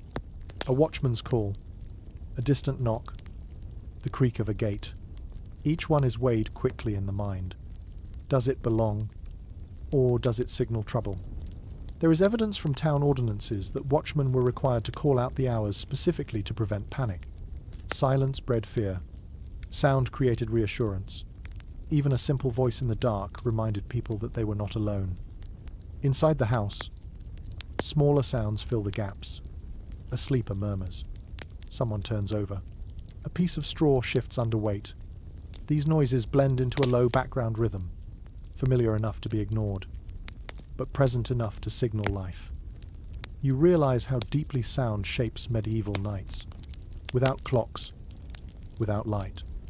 It becomes the primary sense for orientation. Hearing replaces sight as the main way of understanding the world. There is a curious habit noted in some communities. People left doors or shutters slightly open at night, not for air, but to hear better. Complete silence could feel more dangerous than noise. Sound provided information. This practice varied by region and circumstance. In places where danger was more likely, everything was sealed tightly. In quieter areas, listening was valued as much as locking. Modern scholars have discussed whether constant exposure to nighttime sound heightened stress or sharpened awareness over time. It is difficult to say. Lying here now, you feel alert without feeling anxious. The sounds do not overwhelm. They inform. The bell rings again later, marking another hour. It feels closer to morning now, though darkness still holds. Time stretches, but it also moves steadily forward. You notice how sound changes as night deepens. Earlier, there were more interruptions, movement, occasional voices. Now, everything feels slower, more deliberate. Even animals quiet down for a while. Then, gradually, the pattern shifts again. A bird stirs prematurely. Another answers. Not full song. Just a test call. The world is beginning to wake, even if light has not yet arrived. This early sound carries a different quality. It does not reassure the way bells do. It promises change. Morning is approaching. You breathe in more deeply. Aware of this shift, the night feels thinner now. Less heavy. Sound travels differently. The air itself seems to prepare for movement. Inside the house, sleepers stir more often. Someone coughs. Another sighs. Bodies sense the coming transition before minds do. There is no sudden moment when night ends. Sound reveals its gradual retreat. Bells continue. Birds multiply their calls. Distant human activity resumes quietly. You remain still. Listening. Sound has guided you through darkness, marking time, providing reassurance, and signaling change. As the final hours of night unfold, you trust your ears more than your eyes. They have carried you safely through uncertainty. Soon, light will return and reclaim its role. But for now, sound remains your guide, gently leading you toward morning. Illness feels different at night. You become aware of this as discomfort that might have been tolerable during the day begins to feel heavier once darkness settles in. Pain sharpens. Breathing feels more labored. Every sensation seems louder when there is nothing else competing for attention. You lie still, aware of your body in a way that daylight rarely allows. A dull ache in a joint, a tightness in the chest, a feverish warmth that does not belong to comfort. Night removes distraction, leaving only sensation and thought. Medical knowledge in the Middle Ages is limited, but observation is not. People know that sickness often worsens after sunset. Cold air irritates lungs. Smoke thickens breathing. Fatigue lowers resistance. These patterns are recognized even if their causes are not fully understood. You notice how those who are ill are watched more closely at night. A hand placed on a forehead, a blanket adjusted, someone listening to breathing in the dark. Care becomes quieter but more attentive. Night demands vigilance when the body is weak. There are accounts from household records describing how families arranged sleeping positions around the sick. The ill were placed closer to warmth, closer to others who could respond quickly. Privacy mattered less than survival. Care was communal. Pain also behaves differently now. Without movement, without conversation, it occupies more mental space. A tooth throbs rhythmically. A wound pulses. The mind circles these sensations, unable to escape them easily. There is debate among historians about whether medieval people feared illness more at night or accepted it as part of life. Some writings express deep anxiety about nighttime sickness, especially sudden fevers. Others describe calm endurance. Lying here now, you feel both. Concern exists, but panic is rare. This is familiar territory. Night also brings uncertainty. If someone worsens, help may not be immediately available. Healers are asleep. Roads are dark. Decisions must be made quietly, sometimes without guidance. This reality sharpens awareness of fragility. You listen to breathing nearby, counting rhythms without meaning to. Each inhale becomes reassurance. Each pause invites tension until the next breath arrives. Night trains patience in those who care. There is a curious belief found in several regions that illness spirits were more active after dark. Whether taken literally or symbolically, this belief shaped behavior. Prayers were spoken, charms placed near beds, words of protection whispered softly. These acts offered comfort even if they did not cure. Modern scholars remain divided on how effective such practices were psychologically. What is clear is that they gave people something to do when medicine offered little else. Action, even symbolic, reduces helplessness. You feel how cold complicates illness. Shivering drains energy. Warmth becomes treatment in itself. Blankets are layered. Bodies draw closer. Fire is coaxed briefly if embers remain. Heat is applied carefully, never wasted. Sleep for the sick comes in short stretches. Discomfort interrupts rest, yet rest remains essential. Caregivers balance watching with letting sleep happen. This balance is learned through experience, not instruction. Night stretches longer when illness is present. Hours feel heavier. Time seems reluctant to move forward. The bell that marks prayer hours feels distant, almost irrelevant. Focus narrows to the body and its struggle. There is evidence in personal letters that nighttime illness created strong memories. People remembered these hours vividly, long after recovery.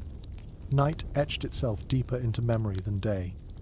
You sense exhaustion settling over those keeping watch. Shoulders slump, breathing slows. Even concern tires eventually. The body demands rest. Gradually, the illness stabilizes, at least for now. Breathing evens. Pain dulls slightly. Nothing is solved, but nothing worsens. This small improvement feels significant. You relax marginally, allowing sleep to return. Awareness does not vanish completely, but it softens. Night continues, but its grip loosens just enough. Illness has revealed another side of darkness.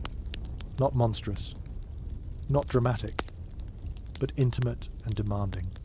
Night asks more of the body when it is already weak. As rest deepens again, you trust the routines that have carried people through sickness for generations. Warmth, watchfulness, time. Morning will bring clearer sight and renewed options. For now, endurance is the remedy. And so you lie quietly, breathing steadily, letting night pass without struggle, waiting for light to return and ease what darkness has magnified. Animals become more noticeable at night. You sense them rather than see them. Their movements, sounds, and smells are sharper against the quiet of darkness. Livestock shifts in nearby stalls. Chickens murmur softly in the coop. Even the rats and mice you cannot see announce themselves through tiny scuttles and scratches. Night in medieval life is shared with creatures of all sizes. Records from farms and villages show that animals required constant attention after sunset. Horses and cattle needed monitoring for safety and warmth. Birds and smaller animals had to be confined. Any lapse could mean loss, injury, or worse. Night made humans and animals depend on each other more acutely than daytime did. You notice how scent guides understanding in the dark. The earthy smell of livestock, mixed with straw and the faint damp of wood, marks boundaries. It indicates where animals are resting, feeding, or shifting. You do not need to see them to know they are present. There is a curious observation in some monastic and agricultural texts. Certain animals were believed to be more active at night intentionally, either as natural behavior or through mystical association. Owls, cats, and some rodents carried symbolic weight. In addition to the practical challenges they presented, whether taken literally or not, these beliefs influenced how people arranged sleeping and working spaces after dark. You become aware of the sounds of livestock breathing, the occasional shuffle of hooves, the soft clatter of a trough being disturbed. Each noise is interpreted quickly. Some are reassuring, others demand attention. The night teaches acute listening. Outside the immediate household, sounds of wild animals carry further in the stillness.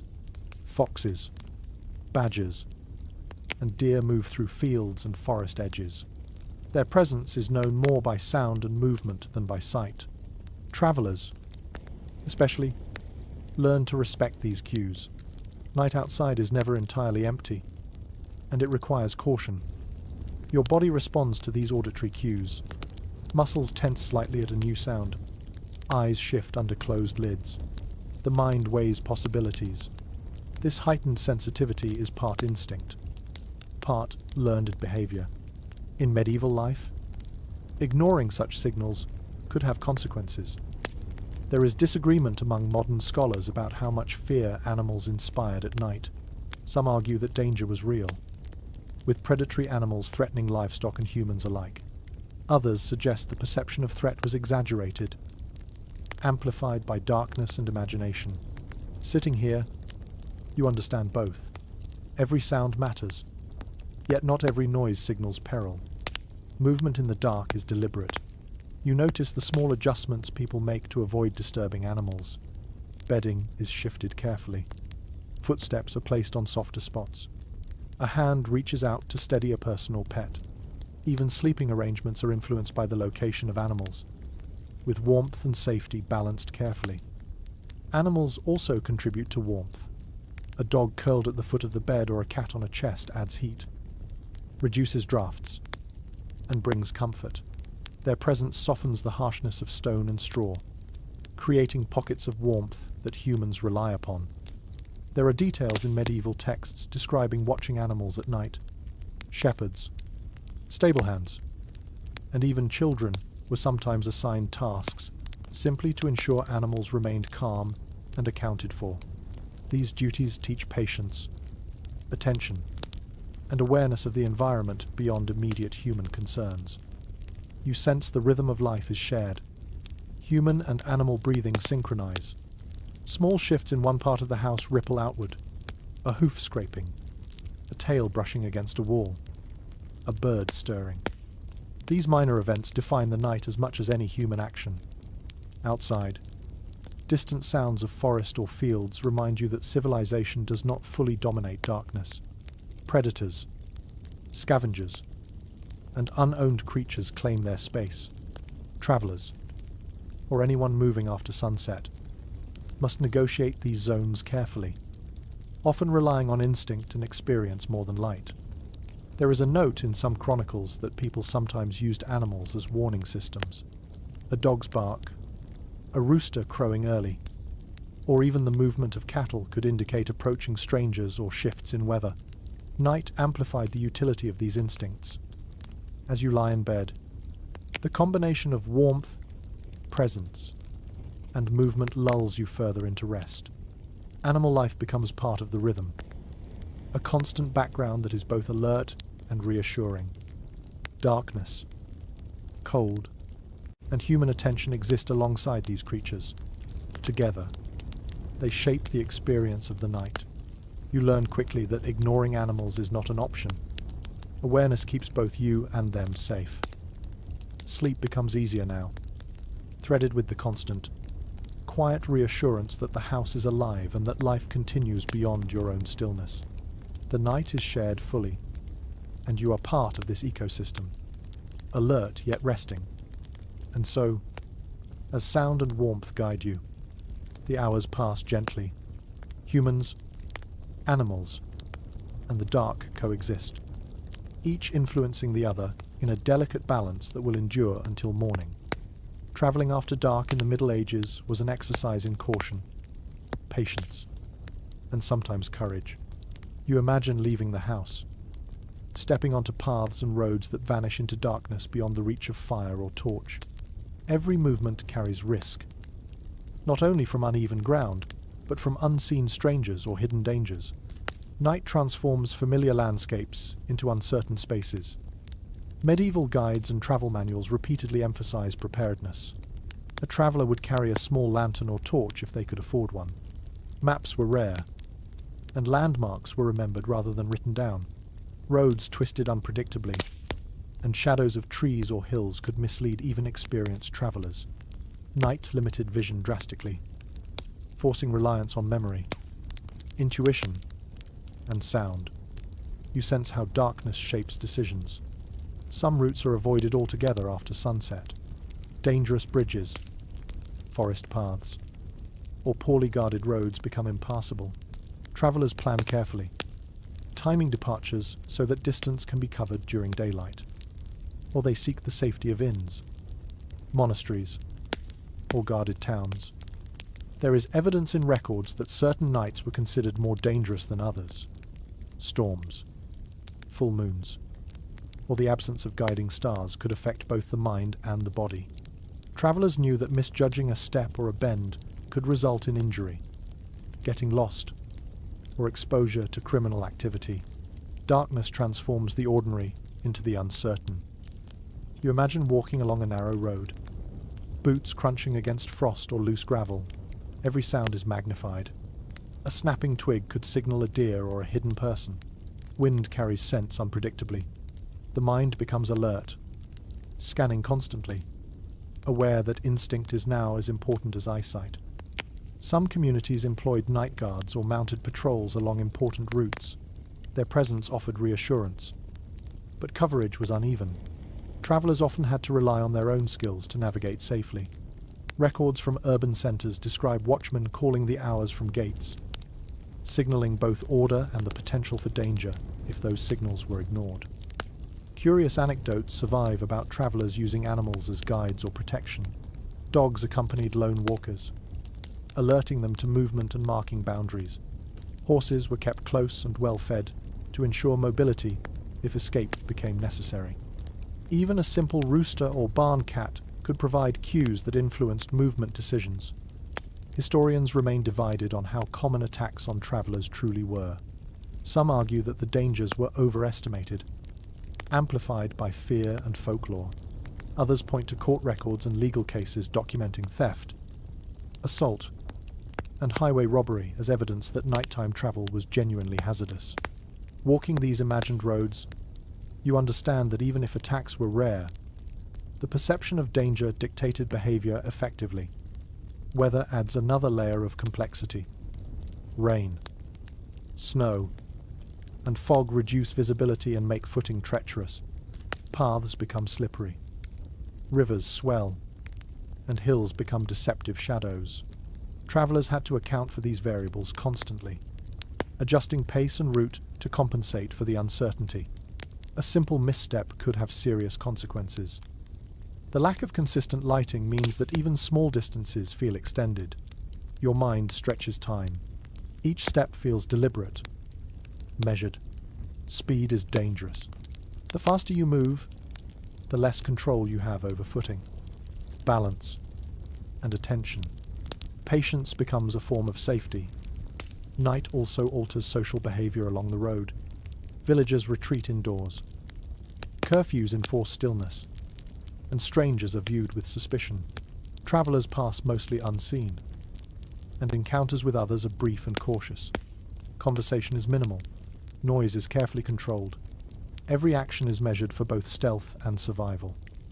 There are fringe reports in chronicles suggesting travelers sometimes carried charms, prayers, or protective words to guard against unseen dangers. These were less about superstition and more about psychological assurance. In an environment where sight is limited and risk is uncertain, reassurance is a resource. You notice how all these factors — terrain, sound, presence of animals, patrols, weather, and human behavior — interact. Night transforms movement from casual navigation into an exercise in attention and resilience. Every choice has consequence. Awareness becomes both protection and burden. Despite these challenges, people did travel at night, sometimes out of necessity. Commerce, urgent messages, or personal duty required movement when daylight was insufficient. Such journeys demanded skill and careful planning, and experience was often the most reliable guide. Mistakes could be costly, but experience built instinct. You feel the rhythm of this imagined night walk, footsteps measured, pauses to listen, adjustments for unseen obstacles. The body works with the mind to navigate, guided by memory, caution, and awareness. Light is scarce, sound is constant, darkness dominates. By the time sleep returns, it is more restful because these hours of heightened attention have passed. Your mind relaxes, muscles release tension, and the house or inn offers warmth and safety. Night is no longer an unknown. It has been traversed and negotiated successfully. And so, even the darkest hours yield to vigilance, preparation, and endurance. The night may have been long and demanding, but skill and careful attention ensure that travel remains possible, and the promise of dawn becomes tangible once again. Law and order extend into the night, shaping behavior in ways that are subtle but persistent. Curfews regulate movement, gates are locked, and watchmen patrol streets to enforce rules. These measures exist not merely to prevent crime, but to maintain structure when daylight is absent and visibility is poor. You sense the rhythm of enforcement even without seeing it. Footsteps echo on cobblestones. A distant call alerts sleepers that someone is awake, observing. Noise becomes communication. Silence also communicates. People have learned to move cautiously, aware that attention is distributed, even when unseen. Town ordinances frequently required households to lock doors and secure windows at a specified hour. Failure could result in fines or public reprimand. Enforcement varied, but the principle remained: darkness cannot be allowed to become lawless. Night is both natural and socially mediated. You notice how these rules shape individual behavior. Movement slows. Chores are completed before sunset. Social interaction diminishes. Even storytelling takes a quieter form, conducted close to the hearth where the household can monitor its own members without risking exposure. Some accounts suggest that nighttime rules extended beyond urban centres. Rural communities also observed curfews, though enforcement relied more on social expectation than formal patrols. The idea is consistent night must be acknowledged, respected, and contained. You hear subtle sounds outside the creak of a gate, a door closing carefully, distant footsteps. These are not random. They reflect a shared understanding of nighttime order. Even absence of noise has meaning. A quiet street suggests compliance. A sudden shout implies transgression or urgency. Scholars debate how strictly these rules were followed.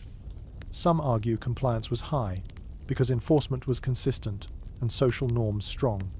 Others suggest that necessity sometimes overrode regulation, with late-night work or travel justified despite potential penalty. Standing in the imagined streets, you recognize both possibilities. Fear and pragmatism coexist. Nighttime law shapes not only actions but perception. Darkness magnifies consequences. A misplaced step could be interpreted as intrusion. A shadow might appear threatening. Awareness of regulations trains attention. People learn to interpret the environment carefully, assigning significance to even minor sounds or movements. You notice the subtle hierarchy embedded in nighttime rules. Those with resources can secure their homes more effectively, afford lanterns, or hire guards. Poorer individuals rely on social compliance and luck. Light, vigilance, and physical security are intertwined. Darkness emphasizes inequality even while curbing freedom for all. Noise management becomes another form of social order. Singing, shouting, or even loud footsteps can attract unwanted attention. Communities enforce quiet indirectly through expectation and habit. People internalize rules, adjusting behavior without overt command. Animals, again, contribute to nighttime regulation. Dogs bark selectively, often alerting to strangers or unusual activity. Horses and livestock moving restlessly may indicate environmental changes or intrusions. Humans and animals form a network of observation that extends beyond individual senses. Curfews, locks, and vigilance also influence psychology. People sleep differently, rest more lightly, and monitor their own actions. Awareness never fully relaxes. Sleep is structured by social necessity as much as by biology. You imagine the journey of a traveler arriving at a town after dark. The gates may be closed. Entry is permitted only at designated openings. Watchmen scrutinize every approach. Rules enforce safety but also delineate privilege. Night creates boundaries that daylight obscures. There is historical debate about whether these measures effectively reduced crime or simply managed perception. Some records indicate fewer incidents occurred after curfew, while others show that misdeeds were underreported, the combination of law and fear. However, clearly influenced behavior. Inside homes, the same principles apply. Nighttime limits movement, reduces noise, and structures routine. Even children learn early that activity after sunset carries implicit risk. Night teaches discipline by framing consequence invisibly. By the mid-hours of darkness, the effectiveness of these social systems becomes apparent. Streets are empty, fires are low, doors are secure, animals rest, sleep resumes. Order persists through restraint and habit rather than constant enforcement. As you settle again, you realize that law, social expectation, and nighttime vigilance combine to create a distinct environment. Darkness is not chaotic. It is governed by rules, enforced by habit and attention. Life continues within its constraints. Even so, the underlying tension never fully disappears. Awareness remains, lightly threaded through sleep and consciousness. Night is calm yet potent. The social order persists in the shadows, shaping every step, every breath, every thought. You breathe slowly, sensing how structure, expectation, and quiet observation allow the night to pass without disaster. Human effort, regulation, and attention combine to hold darkness at bay. Sleep returns, weighted lightly by understanding and habit. And so, the night continues, shaped as much by law and social practice as by darkness itself, carrying you steadily toward the coming dawn. Storms arrive without warning, and night transforms them into more than a mere inconvenience. You lie awake, listening to wind clawing at thatch, rain pounding weakly against shutters, and the occasional thunder rolling faintly across the landscape. Each sound is amplified by darkness, its source ambiguous, its presence commanding attention. Medieval people learned quickly that storms at night required vigilance, unlike daytime weather. Without light, visibility is reduced to near nothing. Even familiar paths become treacherous. Roofs leak, fires risk being extinguished. Rivers swell unseen. Preparation and awareness are essential, and the consequences of misjudgment can be severe. You sense the mood of the house shifting. Sleep becomes lighter. Movements are careful and deliberate. Someone checks that doors are secure. Another adjusts coverings over the fire to prevent embers from escaping. Every action is measured to balance protection and survival. Documents from rural regions show that storms could disrupt entire villages after sunset. Livestock needed shelter. Stored grain required attention to prevent water damage. Weak structures risked collapse. Even smaller disturbances, a roof tile dislodged or a branch fallen, could create hazards that only darkness magnifies. There are accounts describing how people used the sound of storms to gauge their environment. Rain hitting thatch versus stone produces different tones, signaling whether water is accumulating dangerously. Wind direction guides whether shutters or barriers need adjustment. The body becomes attuned to auditory cues that daylight would normally obscure. You notice how shadows deepen under storm-driven darkness.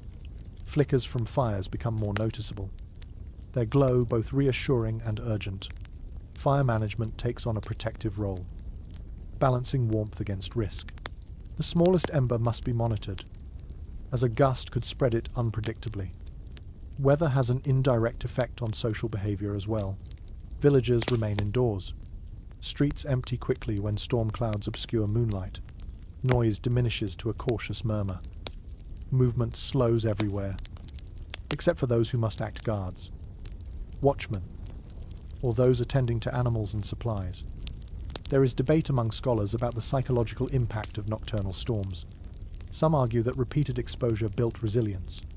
Others suggest chronic stress from such nights contributed to sleep disruption and heightened anxiety. Experiencing it now, you feel both the mind sharpens, but rest becomes fragmented. Animals respond differently in storms. Horses shift uneasily. Cattle bray or shuffle. Dogs grow restless. Their reactions alert humans to changes too subtle for ears or eyes alone. This interplay reinforces awareness, tying all inhabitants of a dwelling to the storm's rhythm. Interestingly, folklore often incorporates storm behavior into warnings or moral lessons. Some accounts describe spirits or omens appearing specifically during nocturnal storms. Whether interpreted literally or metaphorically, these stories underscore the heightened attention and vigilance required. You adjust position instinctively, seeking warmth, minimizing exposure to drafts, and avoiding sudden movements. Every action is slow, deliberate, and calculated. Sleep becomes an intermittent visitor rather than a constant companion. The mind evaluates, reacts, and waits for a lull in sound. Outside, the night appears vast and indifferent. The storm obscures terrain entirely. Paths you might know by day vanish. Trees sway unpredictably. Rivers murmur or roar in places where dry earth is normally solid. This uncertainty reinforces the necessity of caution. Darkness and storm conspire to hide hazards. Inside, the household maintains its small order. Candles are lit only if absolutely necessary. Embers are stirred sparingly. Walls and doors are monitored for leaks or intrusion. Each measure is repeated with quiet precision. Routine, vigilance, and small adjustments govern survival. There are also records indicating that storms influenced nighttime prayer and reflection. People sought reassurance in ritual when external controls seemed limited. Words and actions offered psychological stability, even if they did not alter physical risk. Devotion interweaves with survival, blending spiritual and practical responses. You notice that sleep, when it comes, is lighter but still restorative. The body reacts to subtle cues in the environment, maintaining vigilance even while resting. Dreams are shaped by sound, by shifting warmth, by the intermittent crack of branches or water against walls. Consciousness and environment remain intertwined. Eventually, the storm loses some of its urgency. Rain softens, wind slows, thunder fades, darkness remains, but the immediate threat diminishes. Relief is quiet, almost imperceptible, yet profound. Night returns to its regular rhythm, guided by habit, awareness, and endurance. By this point, you sense the skill embedded in these practices. Night, storm, and darkness do not paralyze. They teach observation, caution, and adaptation. Every individual in the household contributes to the management of risk. consciously or not. Vigilance is a communal act. You breathe slowly, letting body and mind relax slightly. The storm has passed through, leaving darkness intact but more manageable. You realize that survival is a layered practice. It combines instinct, learned behavior, routine, and attention to subtle cues in ways that daylight rarely demands. Sleep deepens once more. Breathing evens. Muscles release tension. Awareness does not vanish entirely, but it softens. Night is no longer an adversary, but a condition mastered through attention and experience. And so, even storms surrender to human persistence, allowing darkness to pass with fewer disruptions, and preparing the household for the eventual approach of morning. Winter nights bring a different challenge. You feel it immediately as darkness settles more completely, and for longer hours. The days shrink, the sun retreats, and the night expands to dominate almost half of every 24-hour cycle. Cold intensifies. Air becomes sharper, and time itself seems to stretch indefinitely. You notice how houses respond. Thick walls absorb whatever heat is available, then release it slowly and reluctantly. Hearths are tended more carefully. Embers stirred frequently to extract maximum warmth. Blankets are layered strategically. Shared sleeping becomes almost mandatory, as individual bodies alone cannot generate enough heat to remain comfortable through the long hours. Historical accounts make it clear that winter required foresight. Firewood had to be gathered in advance, food stored for quick preparation, water sources protected from freezing. Night brought no mercy, and preparation was essential. The cold was not simply an inconvenience. It dictated daily routines and structured activity more than any calendar could. You sense how sleep itself changes. Long nights are often broken into multiple phases, separated by waking periods when temperature, thirst, or the need to tend animals calls attention. These interruptions are expected and accepted. A single stretch of uninterrupted sleep is rare. Even brief waking is used efficiently. Checking embers, adjusting bedding, or quietly moving to avoid chilling. There is a curious observation found in several village records. People sometimes layered clothing even in bed, leaving outer garments on to preserve warmth. Shoes might stay close, hats near pillows, all to minimize heat loss.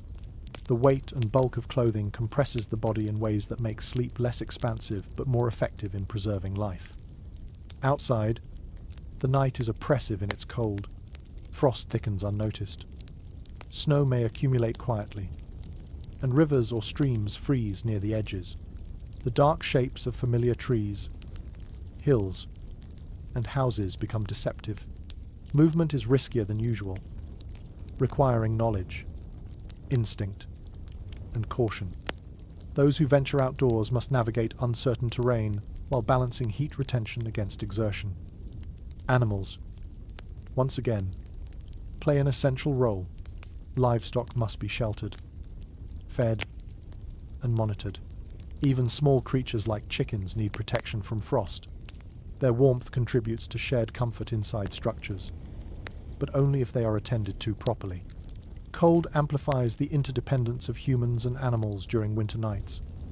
Scholars have debated whether medieval people perceived these long nights as threatening or simply demanding. Some sources suggest a heightened awareness of mortality during winter darkness.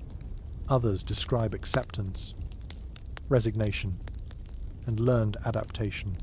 As you imagine lying awake, adjusting layers, and listening to the house settle around you, both interpretations feel accurate. Fear exists but is balanced by skill and routine. Fires themselves require particular attention. Winter air is denser, colder, and less forgiving. Hearths must be managed to sustain warmth throughout extended periods. Embers are coaxed carefully. Fuel is rationed to maintain heat while avoiding waste. Smoke can accumulate more readily in poorly ventilated spaces, irritating eyes and lungs, but cannot be entirely avoided. You notice how social interaction shifts in long nights. Conversation is minimal to preserve heat. Stories are short, practical, or comforting rather than expansive or playful. Movement is measured. Even laughter is restrained. The night structures behavior as efficiently as light structures labor during the day. There is also evidence that winter darkness influenced diet. Heavier. More energy-dense foods are prepared to compensate for the cold and extended restlessness. Porridge, stews, and preserved meats dominate. Cooking at night is limited to urgent needs to conserve both light and fuel. Even nutrition becomes tied to the demands of darkness. You feel the interplay of cold and human ingenuity. Every layer of clothing, every shared bed, every controlled ember represents adaptation.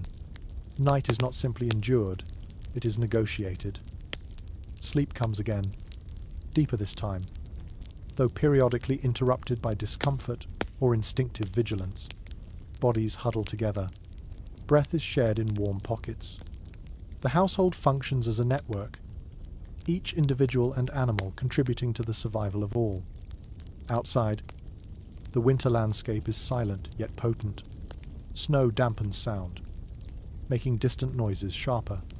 Ice creaks quietly in the cold. Wind may howl over roofs. These sounds guide movement, alert attention, and mark time.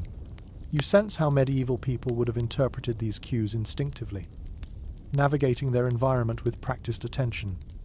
You notice your own body adjusting repeatedly. Arms fold differently.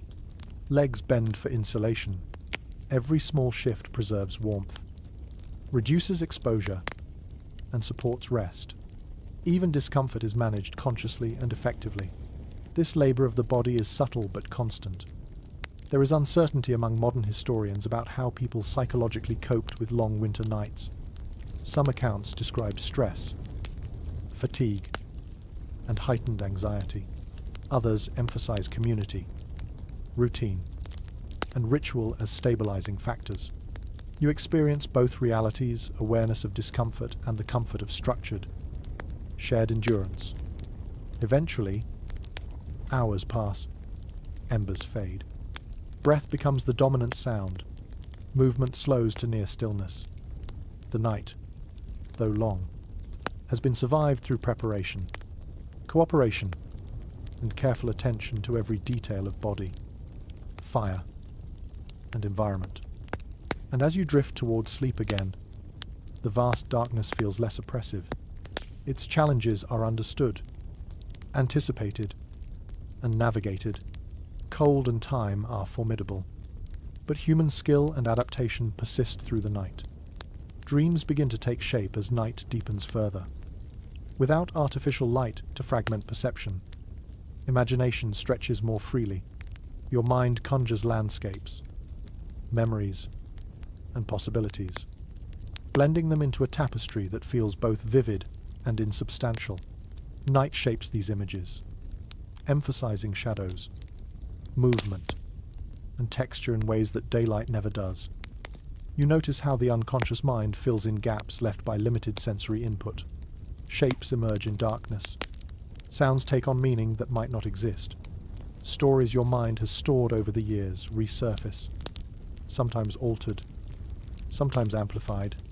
The night fosters creativity while simultaneously testing patience and resilience. Historical accounts indicate that people often interpreted dreams as messages or omens. They paid attention to recurring motifs, the behavior of animals, or actions that seemed out of place. While some interpretations were literal, many were metaphorical, serving as guidance for decisions, reflection on morality, or personal introspection. Night was a time when the boundary between waking and dreaming blurred, giving thought a freer stage. You become aware of the continuity between sleep and wakefulness. Moments of alertness punctuate rest, especially during longer nights or in winter. Movement, slight shifts in temperature, or the faint sounds of animals can draw attention for a few heartbeats before you drift again. This cyclical pattern trains the body and mind in observation, endurance, and adaptation. Animals influence the dreamscape indirectly. The soft breathing of livestock, the occasional stir of a companion's movement, or the distant calls of nocturnal creatures seep into the mind. shaping imagery and narrative in subtle ways. Dreams may feature barns, fields, or familiar paths, transformed into symbolic landscapes. Humans and animals share a nocturnal rhythm, their presence intertwined in both waking and dreaming. You realize how stories and lore influence nighttime thought. Tales of spirits, wandering souls, and protective charms learned as a child become active in dreams. They emerge in sequences that seem coherent but are fluid, blending memory, imagination, and instinct, even when sleep is restless. These stories provide a framework that makes darkness more navigable. There is a curious note in medieval household diaries. Some individuals purposefully engage in reflection or quiet meditation during waking intervals at night. Prayer, moral consideration, or planning for the next day occupies the mind while the body rests. Night allows introspection in a concentrated way unavailable in the distractions of daylight. Scholars debate the extent to which dreams reflected waking life versus serving purely symbolic purposes. Some suggest that dreams reinforced learned behaviors, like caution, attentiveness, or social compliance. Others argue that they allowed for exploration of fears and desires that were difficult to confront during the day. Experiencing these nights, you sense both functions at work. You become aware of subtle environmental cues influencing thought. Cold shifts slightly, fire embers glow briefly, a breeze enters through a crack. Each stimulus adjusts perception, shapes imagery, or modulates emotion. The mind integrates sensory input seamlessly, creating a continuous, immersive experience. Sleep itself is layered. Lighter phases allow consciousness to respond to subtle shifts in temperature or sound. Deeper phases permit restorative processes, consolidating memory, healing tissue, and renewing energy. The long, dark nights of winter or deep summer evenings challenge this balance, but also strengthen adaptive patterns. Outside, wind, rain, or distant animals create a low-level rhythm that underscores the dream state. Sounds ebb and flow, providing cues for orientation without fully waking the sleeper. These environmental markers, combined with internal awareness, form a landscape in which night is both experienced and negotiated. You notice how these periods of dream and wakefulness reinforce community bonds. Shared houses, common walls, and proximity of sleepers create a network of interdependence. People sense each other's presence, respond to noises and warmth, and adjust behavior without explicit communication. Nighttime becomes a collective experience, integrating awareness, adaptation, and rest. Historical sources suggest that this collective experience of night-shaped cultural practices, nighttime prayers, rituals, and observances were structured to accommodate segmented sleep, periods of vigilance, and communal living. Even seemingly minor customs, like placing objects near the hearth or arranging bedding strategically, reflect the integration of practical, social, and symbolic considerations. As the hours advance, the intensity of dreams diminishes. The mind gradually releases its hold, allowing deeper rest. The environment continues to shape experience subtly, but human adaptation has mitigated risk. Temperature is tolerable, animals are calm, and fire, if present, is stable. Darkness remains, but it is now a predictable condition rather than a threat. You feel how night has guided perception, attention, and cognition, even when unconscious. The body and mind have negotiated with temperature, light, sound, and social presence. Survival, comfort, and adaptation have coalesced into a rhythm that defines the medieval experience of darkness. And so, as pre-dawn approaches, the transition from dream to waking is gentle. Night has imparted lessons, tested endurance, and fostered awareness. The first hints of light will soon arrive, and with them, the world of day, structured differently, will resume its pace. The approach of morning becomes a subtle rhythm rather than a sudden event. You feel it first in the lightening of the air, in the faint warmth returning through frost-hardened walls, and in the quiet signals of the world outside. Birds stir softly. Animals shift in their stalls. Wind loses its sharpness. Time stretches and bends, folding the long hours of darkness into the anticipation of a new day. Inside the household senses this shift almost instinctively. Breath slows for the last time before waking. Embers in the hearth glow faintly and steadily, no longer requiring careful tending. Those who remained awake in segments of the night allow themselves to settle fully, knowing that danger has passed, the chill has lessened, and light is imminent. Records indicate that people often awaken before sunrise to prepare for the day, taking advantage of the first weak light to check fires, water sources, and livestock. Yet, even when sleep is disturbed by the body's natural rhythms, rest is restorative enough to allow alertness for the tasks ahead. Waking is neither abrupt nor panicked. It is gradual, measured, and attuned to environmental cues. The final hours of darkness have shaped your perception. Each sound, smell, and touch has been absorbed into awareness. You notice the creaking of wood, the faint movement of straw, and the soft exhalations of those around you. These signals, once amplified by fear and uncertainty, now serve as gentle markers guiding the transition into day. You are aware of the cold fading slowly, replaced by the warmth that accumulates even in drafty medieval structures. Walls, floors, and roofs release retained heat from fires maintained through the night. Straw and wool bedding radiate slowly absorbed warmth. Bodies, previously huddled tightly together for survival, begin to relax, stretching and adjusting with minimal disruption. There is a curious detail noted in personal accounts and estate records. People often begin their day by redistributing bedding and clothing, moving items that served as insulation during the night to prepare for morning tasks. Firewood is replenished if necessary. Tools are checked and readied. This transition is as much about logistics as it is about comfort. Night's preparation extends seamlessly into the day's routine. Sleep, during these final hours, is deeper and less interrupted. Dreams taper off. Consciousness resumes a steadier rhythm. The mind integrates fragments of thought, sensory experience, and reflection from the night. This integration allows the household to awaken with awareness, physically rested, yet mentally attuned to tasks ahead. You sense how social patterns are reinforced through these nocturnal experiences. Close sleeping arrangements, shared warmth, and collaborative vigilance strengthen bonds. Children, adults, and animals are all part of a coordinated system of care and adaptation. Observing these relationships, even in imagination, reveals how communal structures are inseparable from survival. Modern historians debate whether the cumulative stress of long nights and cold influenced social hierarchies.